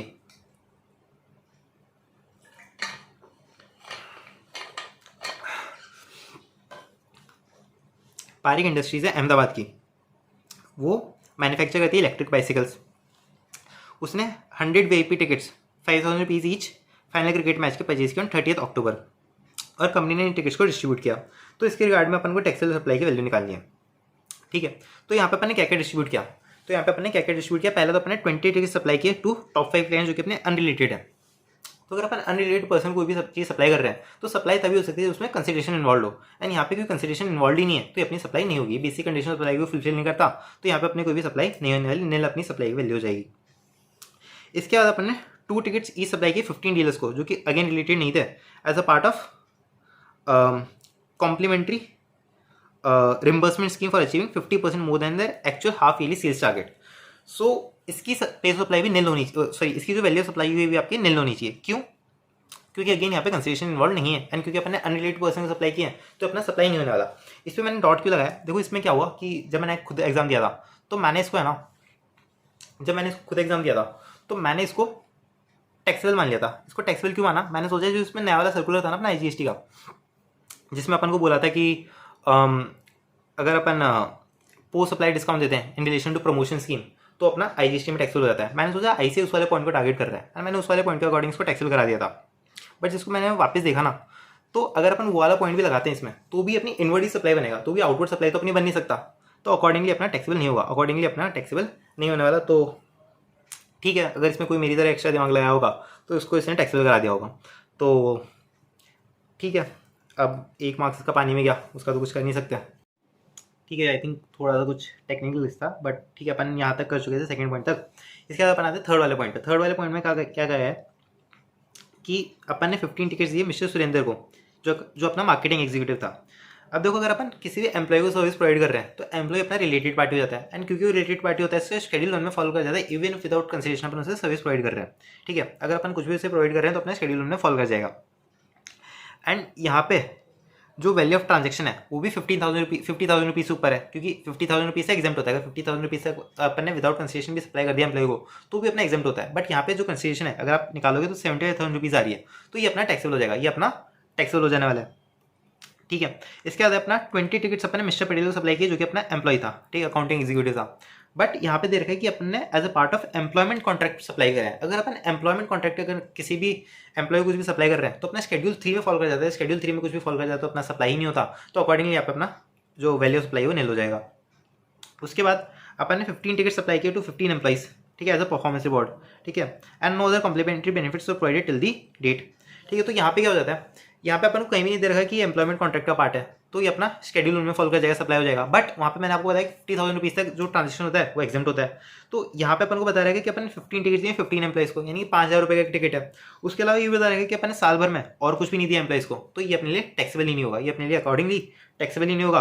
तो अगेन इसका जो वैल्यू सप्लाई है वो निल हो जाएगा, तो आपका जो टोटल वैल्यू सप्लाई है वो 75,000 रुपीज़ हो जाने वाला है अंडर दी नॉर्मल सर्कमस्टांसेस। इसके बाद अपन आते हैं कि ये अपना कस्टम से रिलेटेड क्वेश्चन आ गया। तो इसमें अपन को क्या दे रखा है कि इनवॉइस वैल्यू मशीन की 30,000 USD है प्लस 1% लोडिंग चार्ज अपना लगा है लोड एयरपोर्ट पे, ठीक है। और एक अपन ने चार्जेस पे किए to the exporter for the right to reproduce in India जो कि 5,000 USD है। उसके लिए अपन ने इरेक्शन असेंबली के चार्जेस पे किए दूसरी कंपनी को जो कि USA की है, उससे अपन ने 1,50,000 रुपीज़ चार्ज पे किए हैं, ठीक है। उसके बाद अपन ने मटीरियल्स एंड कॉम्पोनेंट सप्लाई किए हैं एट रिड्यूस कॉस्ट ऑफ $3,000, जबकि जो उनकी एक्चुअल कॉस्ट थी वो $4,000 थी। और अपन ने एयर फेट और इंश्योरेंस पे किया जो कि असेटेबल नहीं है। उसके अलावा जो रेट ऑफ टैक्स है वो 80 रुपीज़ पर USD है। तो अपन को एसेसेबल वैल्यू कैलकुलेट करनी है। जो 2 का C पार्ट होता है हमेशा ही आपका ये एसेसेबल वैल्यू कैलकुलेट करने का होता है, तो इस बार भी वही है, तो अपन को यहाँ पे कैलकुलेट करना है। तो देखो एक तो अपन प्राइस ऑफ मशीन ले लेंगे, जो प्राइस ऑफ मशीन वो ले लेंगे 30,000 रुपीज़, 30,000 USD, प्लस जो अपन ने रिड्यूस एज पे सप्लाई करा है तो till the extent it is not already include in the value of supply, अपन को ये इंक्लूड करना होता है। तो क्योंकि यहाँ पे ये 4,000 रुपीज़ की गुड्स है, अपन ने 3,000 रुपीज़ में अपन ने इसको सप्लाई किया है, तो 1,000 USD जो है वो अपन को वैल्यू में इंक्लूड कर लेना है। तो यहाँ पे जो 1,000 USD अपनी वैल्यू में इंक्लूड हो जाएगा, तो 31,000 USD इसकी वैल्यू आ जाने वाली है। ये जो 2 ट्रांजेक्शन है ये अपनी इंक्लूड नहीं होंगे, क्यों? क्योंकि ये तो देखो right to reproduce in India है, तो right to reproduce in India तो ये एक्चुअली मशीनरी से रिलेटेड ट्रांजेक्शन ही नहीं है, ये तो अपन अलग से एक लाइसेंस परचेज कर रहे हैं या फिर कुछ भी परचेज कर रहे हैं, ठीक है, वो भी रिप्रोड्यूस करने का। अगर अपन मशीन को यूज़ करने का लाइसेंस परचेज करते हैं तो फिर भी अपन रॉयल्टी की डेफिनेशन में आ जाता वो, बट ये तो अपन राइट टू रिप्रोड्यूस का लाइसेंस है, तो नॉर्मली तो देखो इंक्लूड नहीं होना चाहिए। बट आईसीआई का कोई भरोसा नहीं हो, इसको इंक्लूड कर सकता है as a part of condition of sale मान के, ठीक है। वैसे तो as a condition of sale भी लिखा होता तो भी इंक्लूड नहीं होना चाहिए था, क्योंकि ट्रांजेक्शन ही अलग है। बट आईसीआई का कोई भरोसा नहीं है, तो इसमें मैं तो ऑल्टरनेटिव देखे आया था, ठीक है। तो यहाँ पे आप अगर आप इसे कंसिडर करते हो तो 36,000 इसकी यूएसडी इसकी एफओबी वैल्यू हो जाएगी, ठीक है। एफओबी नहीं, मतलब जो इसको इंक्लूड करने का जो वैल्यू होगी वो 36,000 रुपीज़ हो जाएगी, प्लस इरेक्शन असेंबली चार्जेस जो अपन ने कंपनी को पे किए हैं to company incorporated in USA. तो ये यूएस वाली कंपनी को अपन ने अलग से इरेक्शन असेंबली के चार्जेस पे करें तो 100% अपनी वैल्यू ऑफ सप्लाई में इंक्लूड नहीं होने वाला, या 100% अपनी एसेसिबल वैल्यू में इंक्लूड नहीं होने वाला, तो इसको अपन कंसिडर नहीं करेंगे।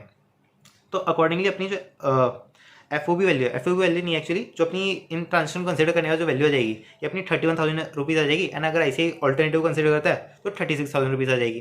प्लस मतलब एक्चुअली इसे कंसिडर नहीं करना चाहिए, बट मैंने इसे for a safer side exam में लिख दिया है, तो अगर आप भी लिख के आए हैं तो अच्छी बात है, बट आइडियल सर्कमस्टेंसेस में ये वाला आंसर कंसिडर होना चाहिए, ठीक है। अब इसके बाद अपन इसमें ऐड करेंगे फ्रेट एंड इंश्योरेंस। तो फ्रेट एंड इंश्योरेंस असेटेबल नहीं है, तो असेटेबल नहीं होता 20% अपन फ्रेट मानते हैं, 1.125% अपन इंश्योरेंस की वैल्यू मानते हैं ऑफ दी एफओबी। अब एफओबी वैल्यू क्या है, ये जो वैल्यू है ये प्लस इसकी अनलोडिंग चार्जेस, ठीक है, इसके लोडिंग चार्जेस 1% है, तो 300 यूएसडी अपने लोडिंग चार्जेस आ जाएंगे। तो अकॉर्डिंगली जो इसकी एफओबी वैल्यू है वो 31,300 हो जाएगी। 31,300 का अगर अपन 20% करते हैं तो 6260 इसकी फ्रेट की वैल्यू हो जाने वाली है, प्लस इसमें इंश्योरेंस चार्जेस 1.125%, तो 1.125% अपन निकालेंगे तो 350 इसके आ जाने वाले हैं। तो अकॉर्डिंगली 37,612 इसकी वैल्यू आ जाने वाली है। इसे अगर अपन INR में कन्वर्ट करेंगे अकॉर्डिंग टू रेट ऑफ 80 तो अपनी 30,08,960 रुपीज़ इसकी असेसेबल वैल्यू हो जाने वाली है। और अगर अपन ऑल्टरनेट करते हैं तो ये अपनी असेसेबल वैल्यू हो जाने वाली है। अब देखो इसमें थोड़ा सा कई लोगों को कन्फ्यूजन आता है कि अपन यूएसडी में प्रेजेंट करें या फिर इसे INR में प्रेजेंट करें। तो मैंने तो एग्जाम में इसे दोनों में प्रेजेंट कर दिया था, क्योंकि एक तो देखो ये होता है कि जो इंटरमीडिएट ये जो कैलकुलेशन होती हैं इनके भी मार्क्स होते हैं, बट अगर जैसे जो सजेस्टेड आंसर है उसमें इन्होंने रुपीज़ में दे दिया तो फिर वो जो एग्जामिनर है अपन को मार्क्स नहीं देगा, ऑल्दो कुछ फर्क नहीं पड़ता उस चीज़ से, बट एग्जामिनर फिर उसके मार्क्स नहीं देता। तो मैंने तो दोनों चीज़ में कंसिडर कर दिया। प्लस जैसे आप ये वाली कैलकुलेशन देखोगे तो जो 352 रुपीज़ है ना, 352 USD है, ये राउंडेड ऑफ वैल्यू है। तो अगर आप इसे रुपये में कंसिडर करते हैं तो हो सकता है 10-20 रुपये का इसमें डिफरेंस आता है, तो वो भी एक चीज़ हो जाती है।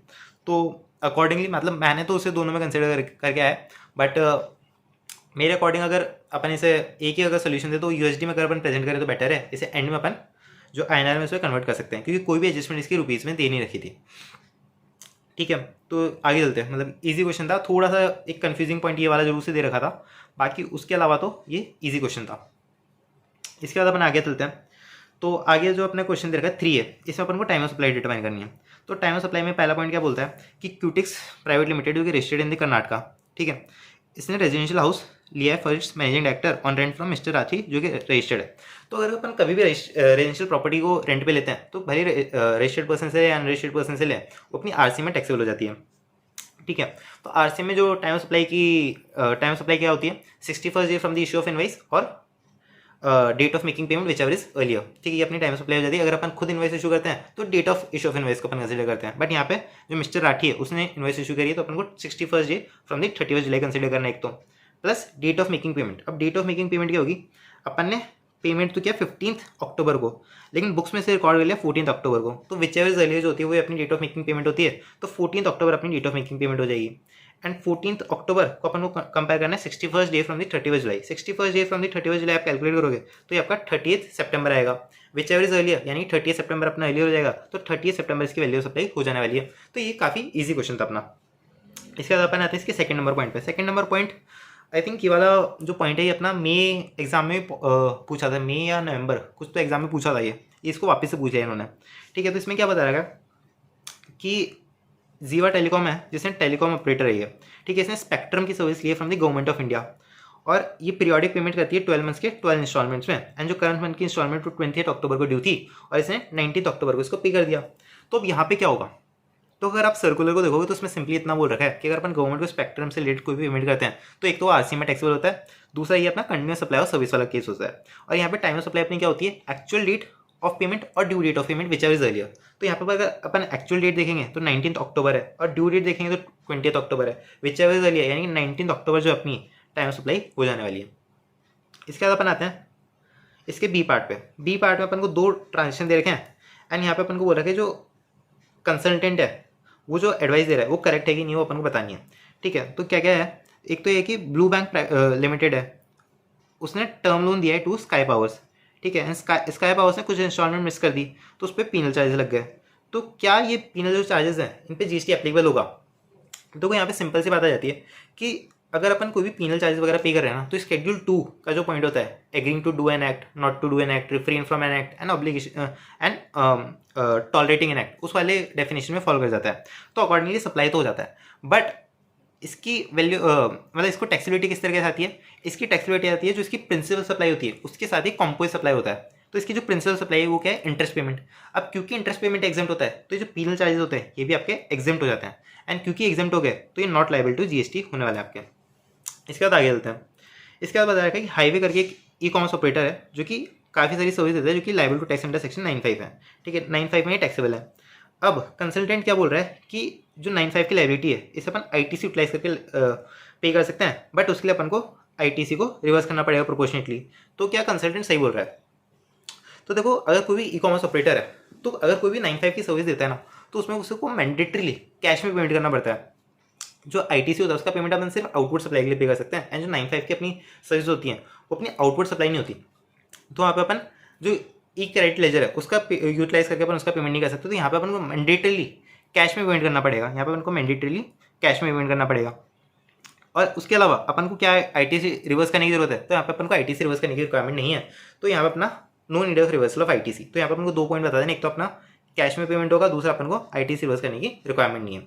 तो ये अपना आंसर हो जाता है। सिंपल सा ये क्वेश्चन था, मतलब डायरेक्टली प्रोविजन से क्वेश्चन पूछा था। अगर प्रोविजन पढ़ के गए तो डेफिनेटली इसको अपन आंसर कर पाएंगे, अगर नहीं पढ़ के गए तो ऑब्वियसली इसको अपन आंसर नहीं कर सकते। इसके बाद कस्टम से रिलेटेड एक और इजी क्वेश्चन आ जाता है। तो यहाँ पे क्या बोला है, चरखा स्पिनिंग मिल्स करके एक कंपनी है जो कि टर्की से कुछ फाइबर इंपोर्ट कर रही है। ठीक है, ऑन 10 जुलाई इसने इंपोर्ट किया एंड गुड्स 25 जुलाई को इंडिया पहुंच गया। ठीक है, एंड उसी दिन अपन इसे बॉन्डेड वेयरहाउस में जमा करा दिया and the goods were wholly exempt from levy of customs duty as on that date. ठीक है, उस दिन ये पूरी तरीके एग्जेम्प्ट थे। अब गुड्स को अपन ने 25 सितंबर को रिमूव कर दिया, जिस दिन अपन ने बिल ऑफ एंट्री फाइल करी होगी, एंड उस दिन जो एग्जेम्पशन थी वो ड्रॉ कर ली गई, 25% ड्यूटी लगा दी गई उन गुड्स पे। ठीक है, एंड कस्टम्स डिपार्टमेंट जो है अब बोल रहा है कि 25% ड्यूटी आप डिपॉजिट कराओ, जबकि जो कंपनी बोल रही है इस पर कोई भी ड्यूटी लेवेबल ही नहीं है, क्योंकि जिस दिन गुड्स इंडिया में आए थे उस दिन पे कोई भी ड्यूटी नहीं लग रही थी। तो क्या कंपनी का स्टैंड करेक्ट है? तो कंपनी का स्टैंड यहाँ पे अपन करेक्ट नहीं बोल सकते। क्यों नहीं बोल सकते? क्योंकि जो रेट ऑफ ड्यूटी होती है वो किस दिन की डिटरमाइन होती है? Date of entering the goods into India और date of filing bill of entry, whichever is later. तो डेट ऑफ एंट्री तो 25 जुलाई थी, but date of bill of entry क्या है? 25 सितंबर, विच एवर इज लेटर क्या? 25 सितंबर। 25 सितंबर को रेट क्या थी? 25%। तो 25% के अकॉर्डिंग टैक्सेबल हो जाएंगे, 25% के अकॉर्डिंग टैक्सेबल हो जाएंगे। एंड यहाँ पे अपन को केस लॉ के रेफरेंस में कुछ बताना है। तो केस लॉ इसमें वो वाला केस लॉ लगेगा जो अपना सुप्रीम कोर्ट का केस लॉ है ना, कि जो गुड्स हैं जब भी इंपोर्ट होते हैं तो इंपोर्ट जो इंपोर्ट्स होते हैं तो टैक्सेबल इवेंट अपना कब होता है? When the goods become part of mass of goods in India. तो ये वाला केस लॉ अपन को दिखा के यहाँ पे आना था। वैसे तो उससे कुछ फर्क नहीं पड़ने वाला, बट जो वर्डिंग है थोड़ी सी वो सजेस्टेड आंसर से मैच कर जाएंगे। अगर आपने वो केस लॉ लिखा होगा तो अकॉर्डिंगली उसके हो सकता है कुछ मार्क्स हो तो आपको अलॉट हो जाएंगे। तो वैसे तो इसका अगर अपन नॉर्मल सोल्यूशन देखें तो 25 सितंबर के अपने टैक्स रेट लगने वाले, तो 25% से अपने टैक्स हो जाएंगे। तो कंपनी का जो ओपिनियन है वो बिल्कुल गलत है, जो डिपार्टमेंट है वो एकदम सही अपने से ड्यूटी मांग रहा है। इसके बाद अपन आते हैं क्वेश्चन नंबर 4A पे। क्वेश्चन नंबर 4A में अपन को रिफंड से रिलेटेड क्वेश्चन है 89.4 का। 89.4 का जो रिफंड होता है ना उससे रिलेटेड ये क्वेश्चन है। तो इसमें अपन ने क्या बोला, अपन ने कुछ एक्सपोर्ट किए जेम्स की बॉटल। तो अपन ने 1000 बॉटल्स एक्सपोर्ट करी है, 2500 बॉटल्स अपन ने डोमेस्टिक सप्लाई करी है, प्लस जो आईटीसी है वो अपन ने क्या क्या लिए? इनपुट सर्विसेज और कैपिटल गुड्स पे 1,50,000, 2,50,000 और 3 लाख रुपीज़।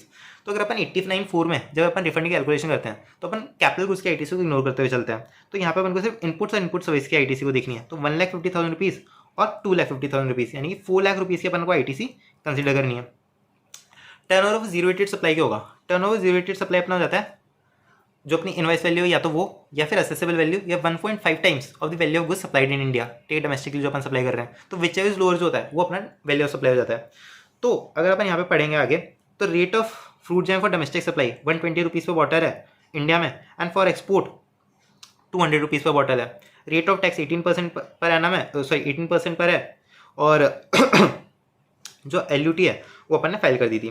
साथ में जो FOB value declare in shipping bill and value of tax invoice same है, यानी कि अपनी जो असेसेबल वैल्यू जो इनवॉइस वैल्यू है वो अपनी सेम है, तो अपन को एलिजिबल रिफंड अमाउंट निकालना है। तो देखो असेसेबल वैल्यू और एलिजिबल जो असेसेबल वैल्यू है और जो अपनी इनवॉइस वैल्यू तो सेम है, यानी कि 200 रुपीज़ के अकॉर्डिंग निकाली हुई है। बट जो अपनी डोमेस्टिक सप्लाई है वो अपन 120 रुपीज़ पे करते हैं, तो 120 रुपीज़ का अगर आप 1.5 करोगे तो 180 रुपीज़ आ रहा है। तो 180 रुपीज़ क्योंकि लोअर है तो 180 रुपीज़ के अकॉर्डिंग अपन को जीरो रेटेड सप्लाई की वैल्यू निकालनी है। तो क्योंकि अपन ने 1000 बॉटल्स एक्सपोर्ट करी हैं, तो 1000 इंटू 180 1,80,000 रुपीज़ का अपन ने एक्सपोर्ट किया है, तो 1,80,000 रुपीज़ अपना टर्नओवर जीरो रेटेड सप्लाई हो जाने वाला है। एडजस्टेड टोटल टर्नओवर क्या होगा, turnover of zero rated supply plus जो अपने डोमेस्टिक सप्लाई किया है। जीरो रेटेड सप्लाई अपन ने 1,80,000 रुपीज़ की करी है और डोमेस्टिक सप्लाई अपन ने 3 लाख रुपीज़ की करी है। 2,500 रुपीज़ इंटू 120 अगर आप करोगे तो 3 लाख रुपीज़ आ जाएगा।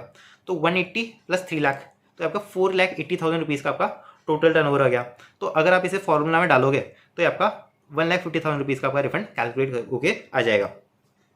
तो अगेन 89(4) से रिलेटेड बहुत ही ईजी क्वेश्चन था, कुछ इसमें स्पेशल था नहीं, बस आपको प्रोविजन याद होने चाहिए थे। अब इस क्वेश्चन नंबर 4 भी पे आ जाते हैं। इसमें 2 चॉइस दे रखी थी, तो आप कोई भी चॉइस कर सकते थे। मैंने पर्सनली ये वाली कुछ क्वेश्चन को किया था क्योंकि ये थोड़ा ईजी था एंड ये थोड़ा शॉर्टर था, ठीक है, तो मतलब इसमें टाइम कम लगा था। बट ये वाला क्वेश्चन भी कोई ऐसा डिफिकल्ट नहीं है, बहुत इजी क्वेश्चन है।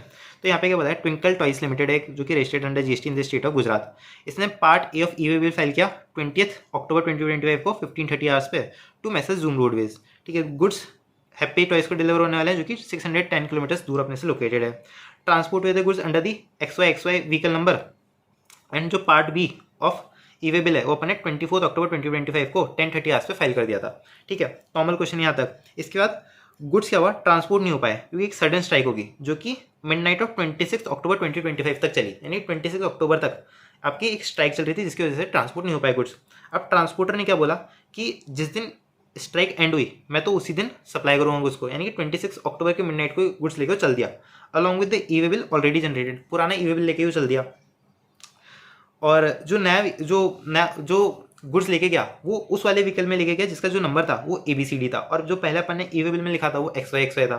तो यहाँ पे अपन से क्वेश्चन क्या पूछा है, can the transporter transport the goods in truck number ABCD instead of XY और does he need to generate new e way bill. तो कोई ट्रांसपोर्ट तो नहीं कर सकता उस वाले ई-वे बिल में जिसका जो नंबर है वो XY, जबकि अपन ट्रांसपोर्टर जो कर रहे हैं वो एक्चुअल नंबर जो गाड़ी का है वो ABCD है, क्योंकि जो गाड़ी का जो नंबर है और जो अपना ई-वे बिल के जो पार्ट बी में अपना नंबर होता है गाड़ी का वो अपना हमेशा सेम होना चाहिए। तो ट्रांसपोर्ट तो नहीं कर सकता, बट उसे न्यू ई-वे बिल जनरेट करने की रिक्वायरमेंट नहीं है, वो उसे अपडेट कर सकता है। एनी नंबर ऑफ टाइम्स आप पार्ट बी को अपडेट कर सकते हो, तो अपडेट कर सकते हैं अपन ई-वे बिल को। रिक्वायरमेंट नहीं है न्यू ई-वे बिल जनरेट करने की, एंड रिक्वायरमेंट इसलिए भी नहीं है कि जो अपना पुराना ई-वे बिल है वो 28 के मिडनाइट तक वैलिड है। कैसे, ई-वे बिल की वैलिडिटी कब से स्टार्ट होती है, जिस दिन अपन ने पार्ट बी फाइल किया उस दिन के मिडनाइट से। तो अपन ने 24 अक्टूबर को फाइल किया था, यानी 24 अक्टूबर के मिडनाइट से इसकी वैलिडिटी स्टार्ट होगी। एंड कितनी इसकी वैलिडिटी होती है, हर 200 किलोमीटर पार्ट देयर ऑफ के लिए 1 डे, यानी कि 610 किलोमीटर से अपने हुए तो 4 डेज इसकी वैलिडिटी होने वाली है। तो 24 अक्टूबर प्लस 4 डे आप कैलकुलेट करोगे तब मिडनाइट ऑफ 28 जो अक्टूबर है उस दिन तक ये वैलिड रहने वाला है। तो मिडनाइट तक 28 तक वैलिड है, अपन तो 26 अक्टूबर को ही सप्लाई कर रहे हैं, तो उस दिन ये वैलिड, अपन को कोई भी ई-वे बिल जनरेट करने की रिक्वायरमेंट नहीं है। दूसरा ट्रांसपोर्टर बोल रहा है कि टाइम पीरियड फॉर कैंसिलेशन जो है वो ऑलरेडी एक्सपायर हो गया है, तो अपन न्यू ई-वे बिल रिक्वायर्ड है। तो टाइम पीरियड फॉर कैंसिलेशन जो है वो डेफिनेटली एक्सपायर हो गया, क्योंकि टाइम पीरियड फॉर कैंसिलेशन क्या होता है 24 hours from the generation of e-way bill. तो अगर आप यहाँ से 24 आवर्स काउंट करोगे तो डेफिनेटली एक्सपायर तो हो गया। बट क्या अपन को न्यू ई-वे बिल रिक्वायरमेंट है, तो न्यू ई-वे बिल की रिक्वायरमेंट नहीं है, जैसे कि अपन ने प्रीवियस पार्ट में डिस्कस किया है। तो ये इसका आंसर होने वाला है कि एक्सपायर तो हो गया but no need to file new e way bill, ठीक है। आगे अपन चलते हैं, आगे इसके पार्ट बी पे आते हैं।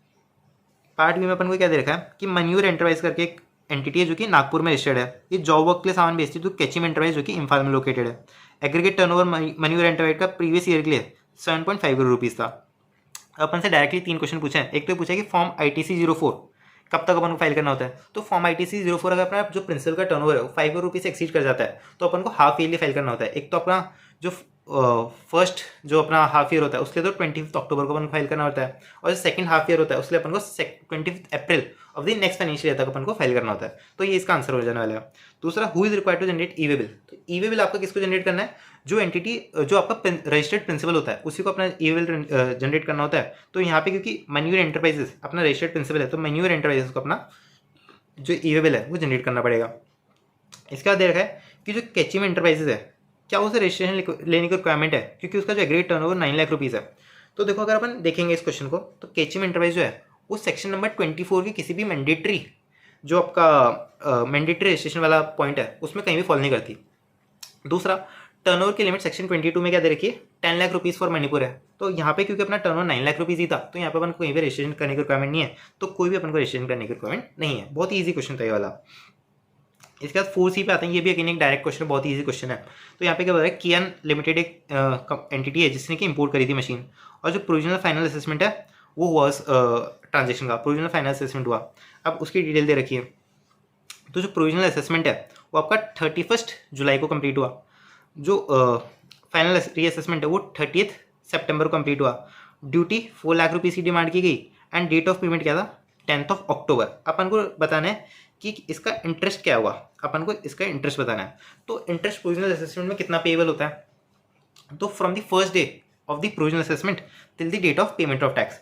तो प्रोविजनल असेसमेंट अपना कब हुआ, 31 जुलाई को, यानी कि 1 जुलाई जो है उससे अपना इंटरेस्ट कैलकुलेट होगा। एंड कब तक कैलकुलेट होगा, 10 अक्टूबर तक। तो अगर अपन डेज यहाँ पे कैलकुलेट करेंगे तो 102 डेज यहाँ पे आ जाएंगे।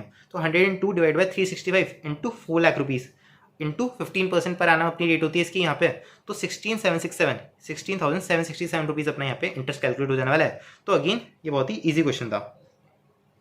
इसके बाद अपना आता है 5A।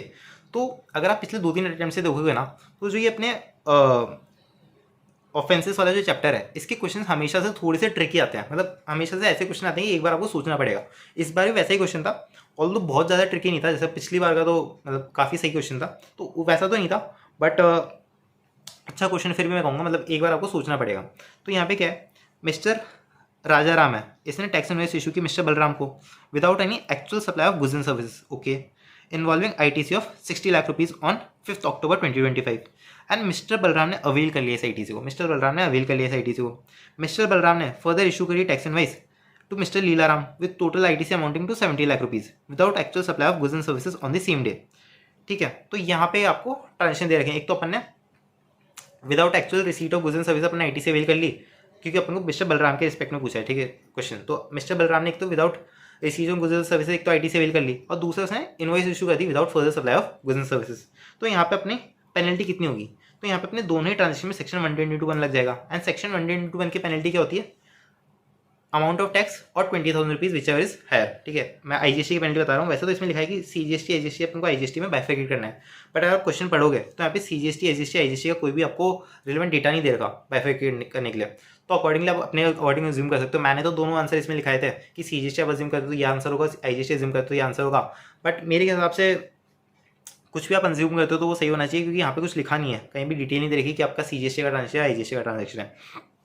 ठीक है, तो सेक्शन 122(1) की पेनल्टी क्या होती है, अमाउंट ऑफ टैक्स और 20,000 rupees whichever is higher. ठीक है, तो यहाँ पे अमाउंट ऑफ टैक्स क्या है, 60 लाख प्लस 70 लाख, यानी 1,30,000 rupees, sorry 1 crore 30 lakh rupees. ठीक है, ये 1 करोड़ 30 लाख रुपीज़ आपका हो जाएगा। ठीक है, 1 करोड़ 30 लाख रुपीज़ आपका हो जाने वाला है। 1 मिनट रुक जाओ,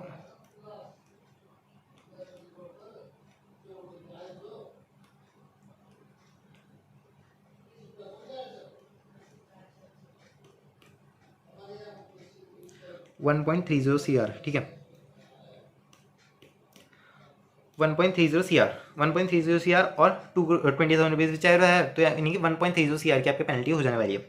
ऑल्दो आपको दोनों का अलग अलग लिख के आना है, यानी कि 60 लाख, एक तो एक आपकी 60 लाख की पेनल्टी आएगी, एक आपकी 70 लाख की पेनल्टी आएगी। For the ease of reference मैंने यहाँ पे आपको कंबाइंड पेनल्टी दे दी थी, आपको दोनों लिख के आनी है और फिर लिख के आना है कि टोटल पेनल्टी जो आपकी 1.30 CR की हो जाने वाली है। कुछ लोग यहाँ पे बोलेंगे कि यहाँ पे 74A एप्लीकेबल होना चाहिए फर्स्ट वाले ट्रांजेक्शन में, तो बिल्कुल 74A एप्लीकेबल हो सकता है, बट 74A से रिलेटेड कोई भी यहाँ पे इन्फॉर्मेशन नहीं दे रखी, क्योंकि 74A में जो पेनल्टी है वो डिटरमाइन होती है on the basis of when अपन ने टैक्स का पेमेंट किया। तो यहाँ पे टैक्स अपन ने कब पेमेंट किया उसके रिस्पेक्ट में कोई भी इन्फॉर्मेशन अपन को दी नहीं रखी, तो 74A के रिगार्डिंग तो कोई इन्फॉर्मेशन ही नहीं है, तो उसका अपन टैक्स पेबल कैसे निकालेंगे। तो इसके लिए मैंने इसको सेक्शन 122(1) के अकॉर्डिंग मैं तो इसका आंसर करके आया हूँ, बट देखते हैं इंस्टीट्यूट क्या देखता है। लेकिन वैसे तो 74A की इन्फॉर्मेशन नहीं दे रखी, तो आप कैलकुलेट कर ही नहीं सकते पेनल्टी। ठीक है, तो मेरे अकॉर्डिंग तो सेक्शन 122(1) में दोनों ही यहाँ पे टैक्सेबल हो जाने वाले हैं आपके पेनल्टी। दूसरा है कि अदर एक्शन क्या ले सकते हैं अगेन मिस्टर बलराम। तो एक तो 74 ए ले सकते हैं in respect of the first transaction, ठीक है। फर्स्ट ट्रांजेक्शन में आपका 74 ए आ सकता है, सेकंड ट्रांजेक्शन में आपका 74 ए एप्लीकेबल नहीं हो सकता। दूसरा है कि कैंसिल कर सकते हैं अपन रजिस्ट्रेशन को, ठीक है, कैंसिल कर सकते हैं अपन रजिस्ट्रेशन को। तीसरा आ सकता है कि इंटरेस्ट अंडर सेक्शन 50 डिमांड कर सकते हैं। एंड एक आपका प्रोसिक्यूशन का पॉइंट वैसे तो आइडियली नहीं आना चाहिए, क्योंकि यहाँ पे जो ट्रांजेक्शन की वैल्यू 2 करोड़ रुपये से एक्सीड नहीं कर रही।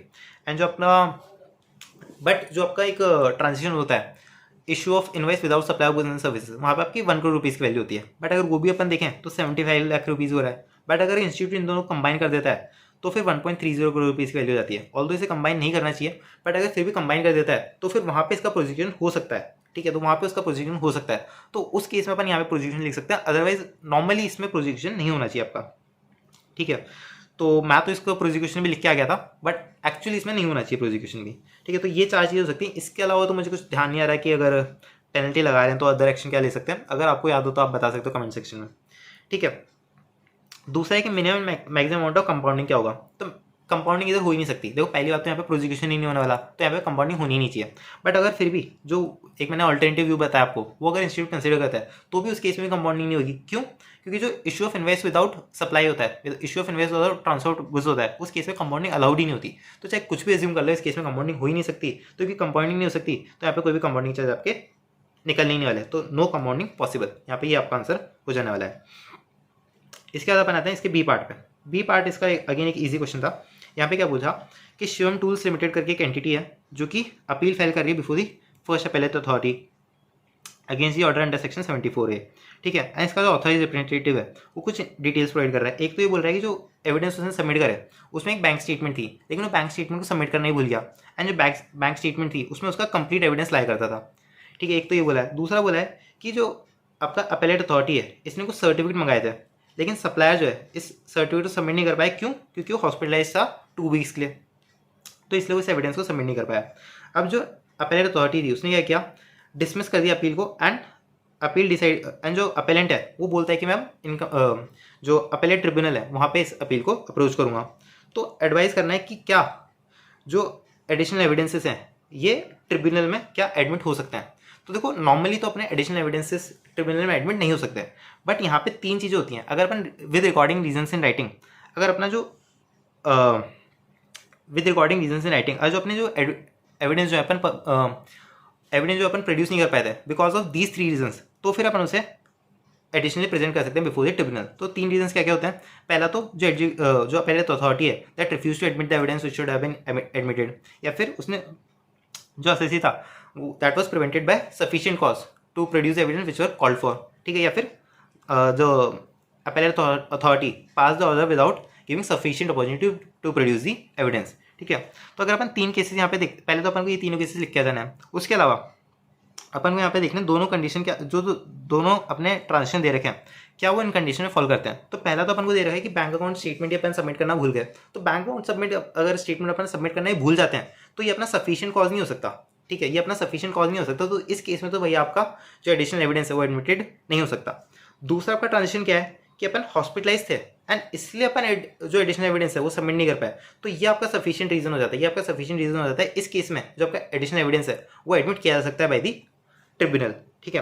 तो यहाँ पे आपका एडिशनल एविडेंस एडमिट किया जा सकता है। तो ये इसका आंसर हो जाने वाला है। इसके बाद फिफ्थ का सी एकदम मतलब थ्योरी क्वेश्चन था आपका FTP चैप्टर से। तो फॉरेन ट्रेड पॉलिसी आपका थ्योरी क्वेश्चन था। तो यहाँ पे क्या बोला है कि EPCG स्कीम में 2 eligible exporters and 2 eligible capital goods के अपन को नाम लिख के आना है। तो 2 एलिजिबल एक्सपोर्टर्स के आप लिख के आ जाओगे, मैन्युफैक्चरिंग एक्सपोर्टर, मर्चेंट एक्सपोर्टर या फिर सर्विस एक्सपोर्टर। उसके अलावा कैपिटल गुड्स अपने क्या हो सकते हैं, capital goods in CKD SKD condition. उसके अलावा spares, mould, dies, jigs, tools, fixtures. उसके अलावा कंप्यूटर सिस्टम एंड सॉफ्टवेयर जो कि लोडेड होते हैं अपने इनटू अ कैपिटल गुड्स। उसके अलावा कैपिटलिस्ट फॉर इनिशियल चार्ज। इनमें से कोई भी आप 2 लिख के आ जाओगे तो अकॉर्डिंगली अपना आंसर यहाँ पे कंप्लीट हो जाएगा। तो अगेन ये बहुत ईजी क्वेश्चन था। इसके बाद 6 का ए वैसे तो ईजी क्वेश्चन है, ठीक है, बट यहाँ पे इन्होंने इसको थोड़ा सा ट्रिकी बना दिया। ट्रिकी कैसे बना दिया, अगर आप इस क्वेश्चन को पढ़ोगे ना तो यहाँ पे आपको लगेगा सेक्शन 129(3) को टारगेट कर रहे हैं। एंड सेक्शन 129(3) में ऐसा कुछ दिया ही नहीं रखा। तो मैंने भी जब इस क्वेश्चन को फर्स्ट टाइम पढ़ा था ना एग्जाम में, तो मैं भी ये सोचने में उलझ गया था कि सेक्शन 129(3) में तो ऐसा कुछ होता ही नहीं है। तो सेक्शन 129(3) में इन्होंने कहाँ से क्वेश्चन दे दिया। बट अगर आप इसे अच्छे से पढ़ोगे तो ये सेक्शन 79(1)(d) का क्वेश्चन है। सेक्शन 129(3) सिर्फ आपको कंफ्यूजन करने के लिए दे रखा है। यहाँ पे सेक्शन 129(3) का कोई रोल ही नहीं है। तो यहाँ पे सेक्शन 79 1D के अकॉर्डिंग अपन को इसका आंसर करना है।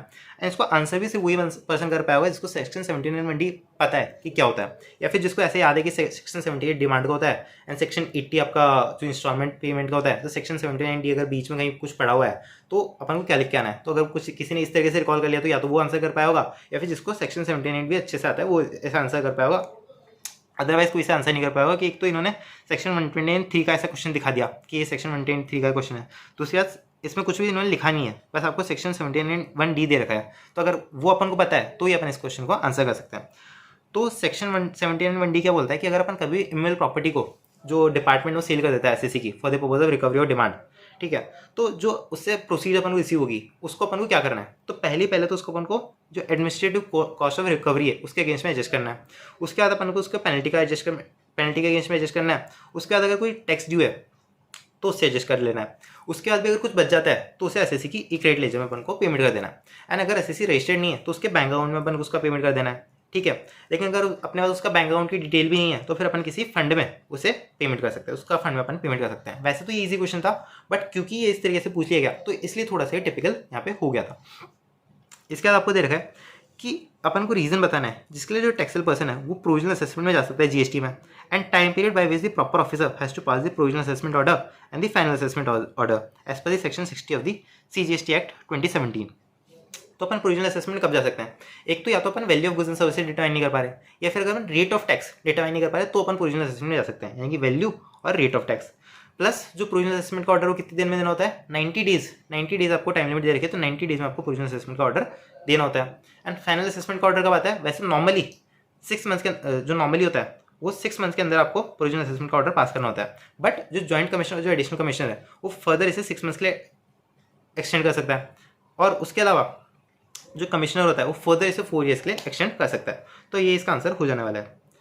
फिर इसके बाद सेक्शन क्वेश्चन 6C, अगेन ये आपका एफटीपी से रिलेटेड क्वेश्चन है। तो यहाँ पे क्या बोला है कि 1 स्टार जो एक्सपोर्ट हाउस होता है उनको कुछ कंडीशन में डबल वेटेज मिलती है, कुछ एसएससीज को, कुछ इंपोर्टर्स एंड एक्सपोर्टर्स को अपनी डबल वेटेज मिलती है।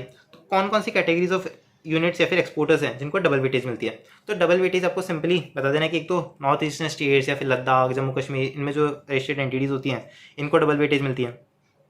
उसके अलावा जो माइक्रो एंड स्मॉल एंटरप्राइजेज जो होते हैं आपके उनको डबल वेटेज मिलती है। उसके अलावा ISO और BIS में जो सर्टिफाइड एंटरप्राइज होती हैं उनको यहाँ पे डबल वेटेज मिलती है। और जो आपके वेजिटेबल फ्रूट्स का जो एक्सपोर्ट करते हैं उनको यहाँ पे डबल वेटेज मिलती है। तो अगर आप ये 4 पॉइंट लिखा होगा तो आपको डेफिनेटली इसमें 4 मार्क्स मिल जाएंगे। तो अगेन ये एक ईजी क्वेश्चन था। तो अगर आप पूरा क्वेश्चन पेपर देखोगे तो एक तो क्वेश्चन 1A वो थोड़ा सा टिपिकल था, एंड एक क्वेश्चन 2B, जो क्वेश्चन 2B आपका था ये वाला नहीं, ये इसको थोड़ा सा आप टिपिकल बोल सकते हो। इसके अलावा तो मुझे एकदम इजी क्वेश्चन पेपर लगा। तो एवरेज क्वेश्चन पेपर में एवरेज एग्जाम में से कहूँगा। तो आपको कैसा लगता है आप जरूर से बता देना कमेंट्स में। एंड अगेन थोड़ा सा देख लेना, अगर आपको कुछ भी इसमें गलत वगैरह लग रहा हो तो उसका भी कमेंट्स में बता देना। अगर आपको एक्चुअली इस वीडियो से कुछ हेल्प हुई तो आप इसके लिए मुझे सब्सक्राइब भी जरूर से कर सकते हो। बाकी थैंक यू, तब तक के लिए जय हिंद।